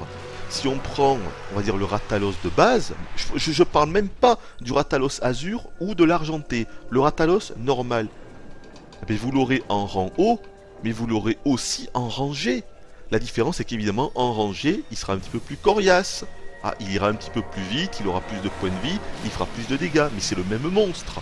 Mais là aussi, te le mettent en double. Et la quasi-totalité des mobs, c'est pareil. Vous aurez à le combattre une première fois en rang bas, en rang haut et en rang G. Vous voyez? Des défauts, il y en a quand même dans les Monster Hunter. Ça, pour moi, c'est quand même un putain de défaut. Alors évidemment, vous doutez que le nombre de quêtes, avec ce système, il est décuplé. Il est décuplé. Évidemment. Alors, un Rathalos rang bas, puis rang haut, puis rang G. Ensuite, on va mettre le Rathalos azur, qui est le même, mais avec d'autres couleurs. Rang bas, non. Ben, je déconne, il n'est pas rang bas. Le Rathalos azur et argenté, c'est uniquement le rang G, par exemple. Mais bon, vous m'avez compris. Voilà, vous m'avez compris. Ça a été une déception. Je pensais qu'il y aurait plus d'ennemis. Et surtout, quand j'ai commencé à voir que les mobs, en fait, que leur skin était reprise, et qui considéraient que c'était un tout nouveau monstre qu'on n'avait jamais vu, alors qu'en fait, on l'avait déjà vu. Je dois bien vous avouer, les enfants, je dois bien vous avouer que la pilule a eu du mal à passer. C'est le moins qu'on puisse dire. Enfin bref, donc ce chapitre sur les mobs, sur le design, sur l'esthétique est maintenant terminé. On en a bien assez parlé comme cela. On va enchaîner sur Chacha et Kayemba, tiens. Ouais. Et ensuite on viendra sur le multi. Bon alors Kayemba et Chacha, ce sont donc deux petits personnages, deux petits chatons, parce que oui ce sont des chats, avec des petites oreilles, un petit museau, mais également des petites papatounettes, tout à fait. Donc ils vont nous accompagner durant notre périple. Voilà, donc au début on est seul, puis le premier va venir je ne sais plus comment, et puis le second va se débloquer un petit peu plus tard au fil de l'aventure. Attention, c'est que pour le solo, ils ne seront pas là pour le multi. Quoique, je dis ça, mais en multi, si vous décidez de ne jouer que... Si vous décidez de faire le solo, de faire le multi en solo ou à 2 ou à 3, vous pourrez le prendre. Par contre, si vous êtes 4 joueurs, ce qui est le nombre maximum de joueurs en multi, vous ne pourrez pas prendre Kayemba et Chacha. Donc, c'est vraiment orienté pour le solo. Donc, c'est une aide que vous n'êtes pas obligé de prendre. Avant chaque quête, vous pouvez décider de les prendre ou pas. Ils ont un système de level up. Eux, par contre, contrairement à vous, à votre personnage, donc ils vont gagner de l'expérience au fil des combats, ce qui va augmenter leur point de vie. Ils seront un petit peu plus résistants à chaque fois. Et ce qui est sympa, c'est qu'ils ne sont en aucun cas des boulets. Ils sont autonomes. Ils sont totalement autonomes. Ils décideront d'attaquer les ennemis ou pas dans chaque zone. Ils décideront de nous redonner un petit peu de vie, ou de nous donner un bonus d'attaque, ou un bonus de défense, ou autre chose. mais ce n'est pas nous qui allons décider, c'est vraiment eux, ça va dépendre de leur humeur peut-être, on sait pas trop. Des fois ils vont être en plein combat, ils vont commencer à se mettre sur la gueule tous les deux. C'est-à-dire qu'ils vont commencer à se disputer, quoi, et à se combattre tous les deux, pendant que vous êtes en train de combattre le monstre. Donc on peut pas complètement se fier à eux, c'est une aide, mais c'est une aide toute relative, j'ai envie de dire, il faut pas se fier à eux. Mais c'est assez sympa parce que déjà le fait qu'ils ne peuvent pas être des boulets dans le sens où même s'ils meurent, on s'en fout un petit peu, ils meurent, bon, on n'aura plus notre bonus d'attaque, et il pourra plus nous remettre de la vie, mais de toute façon, au bout de quelques minutes, ils vont ressusciter. Donc voilà, et ils peuvent mourir 3, 4, 5, 6, 7, 10 fois lors d'une quête, on s'en moque, ce n'est pas grave. Par contre, vous, attention, vous, si votre personnage meurt, si nous on meurt, au bout de la 3e mort, c'est le game over, hein. La quête est échouée. Vous pouvez mourir 2 fois dans chaque mission, dans chaque quête. Vous avez 50 minutes pour la mener à bien, ça je vous l'ai dit, mais vous avez également 2 possibilités de mourir. À chaque fois, en fait, vous revenez au début à votre campement de base et vous devez vous refaire tout le chemin pour revenir vers le monstre. Ça, vous pouvez le faire 2 fois. À votre 3e mort, c'est terminé. La quête est failed, vous devez la refaire intégralement. C'est à savoir. Et donc, ça ne concerne pas ces petits Kayemba et Chacha. Et ça, c'est quand même good. Voilà. Ensuite, il y a plein d'autres petits trucs les concernant, mais je vais pas trop vous en parler parce que ça prendrait du temps. Par exemple, on peut... Bon, je vous dis qu'ils sont autonomes, mais avant les quêtes, on peut quand même aller dans leur menu et leur demander, on va dire, plutôt d'être orienté sur l'attaque, plutôt de faire des attaques, je sais pas, de feu, de glace, vous voyez, ce genre de choses, évidemment, en fonction du monstre que l'on va combattre. On peut leur demander de plutôt nous, on va dire, de nous régénérer plus ou moins souvent, ou plutôt de nous mettre, d'orienter leur bonus sur l'attaque. Bref, on peut un petit peu, on va dire, les orienter, mais une fois par contre sur le terrain de combat, comme je vous l'ai dit, c'est eux qui vont choisir quand ils nous buffent, ou quand ils attaquent, ou qu'ils font ce qu'ils veulent. Il y a quand même un point important sur Chacha et Kayemba dont il faut parler, c'est les masques. Il y a toute une série de quêtes avec le fils du village qui concernent Kayemba et Chacha et surtout leurs masques. Parce que là, déjà, vous le voyez certainement à l'écran, ils ont un masque. Ce que vous voyez là, c'est pas leur tête. Il y a plein de masques, il y a une dizaine de masques différents. Et chaque masque va leur donner un talent précis. Et pour le coup, parfois, nous pourrons nous-mêmes décider sur le champ de bataille à quel moment on veut que Chacha ou Kayemba, que le porteur du masque utilise son pouvoir. C'est-à-dire le talent qui est associé au masque. Par exemple, le masque piège, qui est certainement l'un des plus utiles, eh bien, à votre signal, vous allez indiquer, donc soit Chacha, soit Kayemba, de poser une fosse piégée sur le sol. Ce qui est évidemment extrêmement utile, parce que la fosse piégée, vous ne pouvez en prendre qu'une seule quand vous partez au combat. Dans votre bourse, dans votre inventaire, vous ne pouvez en avoir qu'un seul sur vous. Donc, le fait que l'un des deux puisse en poser un, d'un seul coup, ça le double. Et la fosse piégée, c'est vraiment utile quand même. C'est-à-dire que l'ennemi tombe dedans, ça vous laisse une bonne dizaine de secondes pour l'asséner de vos coups. C'est intéressant comme objet, vous voyez. Bon, ou vous avez un autre masque qui va vous permettre de... ça a le même effet que les baies soins, c'est un objet du jeu. C'est-à-dire que ça vous permet d'enlever une sorte de... C'est les fléaux, ça s'appelle. C'est-à-dire les... Comment on peut appeler ça? Les résistances anti-élémentaires, c'est ça. Par exemple, vous pouvez avoir le fléau glace, ce qui va diminuer considérablement votre résistance à la glace. Et donc, si vous êtes en train de vous faire attaquer par un ennemi qui vous balance de la glace, vous risquez d'y rester. Bon, donc vous pouvez faire en sorte que le porteur de ce masque vous enlève ce fléau, donc vous serez moins sensible du coup à la glace. Enfin voilà, donc voilà, il y a d'autres masques comme ça. Le masque ultime qui permet d'être extrêmement résistant, celui qui le porte ne mourra certainement pas au combat. Par contre, il fera que des petites attaques toutes pourries, donc il ne pourra pas vraiment attaquer le monstre, enfin il ne pourra pas faire de gros dégâts. Bon. Donc voilà pour les masques, il y en a plein d'autres, moi j'en ai pas mal, j'en suis pas énormément servi. C'est une aide, mais c'est pas ça qui va changer la philosophie du combat, si vous voulez. Par contre, un truc de très utile avec eux pour le coup, et moi c'est pour ça d'ailleurs que je les prends toujours avec moi, c'est que là où ils sont utiles, et ça vous le verrez lors de la prochaine vidéo, le défi contre l'Alatréon, c'est que les mobs peuvent les aggro. Et donc du coup, quand les mobs vont s'acharner sur l'un ou l'autre, eh bien vous, ça va vous laisser du répit.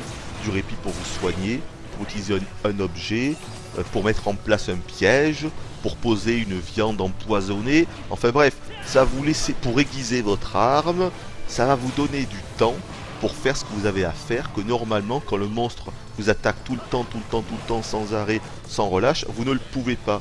Et bien le fait que l'ennemi, parfois comme ça, il va se détourner de vous, il va attaquer Chacha ou Kayemba, évidemment c'est surtout en ce sens que leur aide est la bienvenue. Là c'est extrêmement utile, soyons clairs. Donc voilà, en ce qui concerne Chacha et Kayemba, je crois que j'ai tout dit. Donc maintenant le multi. Alors gros morceau que le multijoueur dans ce jeu. Je considère que le mode online de ce Monster Suite Ultimate est tout aussi important, voire plus que le solo. Il est indissociable du solo. Ne serait-ce parce que vous avez certains ennemis que vous ne pourrez tuer que dans le mode multijoueur, ou ne serait-ce parce que si vous vous contentez du solo, vous ne pourrez jamais avoir accès aux armes et aux armures haut level, c'est-à-dire les armes et les armures de rang G, forcément puisque le rang G est dédié au multi. C'est un petit peu stupide de faire l'impasse sur ça, quoi. Être cantonné aux armes et aux armures de rang haut, moi ça me semble un petit peu bête, quoi. Voilà, mais il n'y a pas que ça. Et puis il y a beaucoup de choses à faire en multi que vous ne pouvez pas faire en solo. Bon, alors comment ça se passe déjà? Ben, il faut bien comprendre que les quêtes multi, ça se passe dans un autre endroit. Parce qu'en fait, dans le jeu, vous avez deux villages. Le village Moga, que vous avez certainement vu en vidéo depuis le début, là où vous prenez toutes les quêtes solo et tout. Mais également un autre village, dont vous avez accès, ben, de par le village Moga, justement, vous allez vers le bas.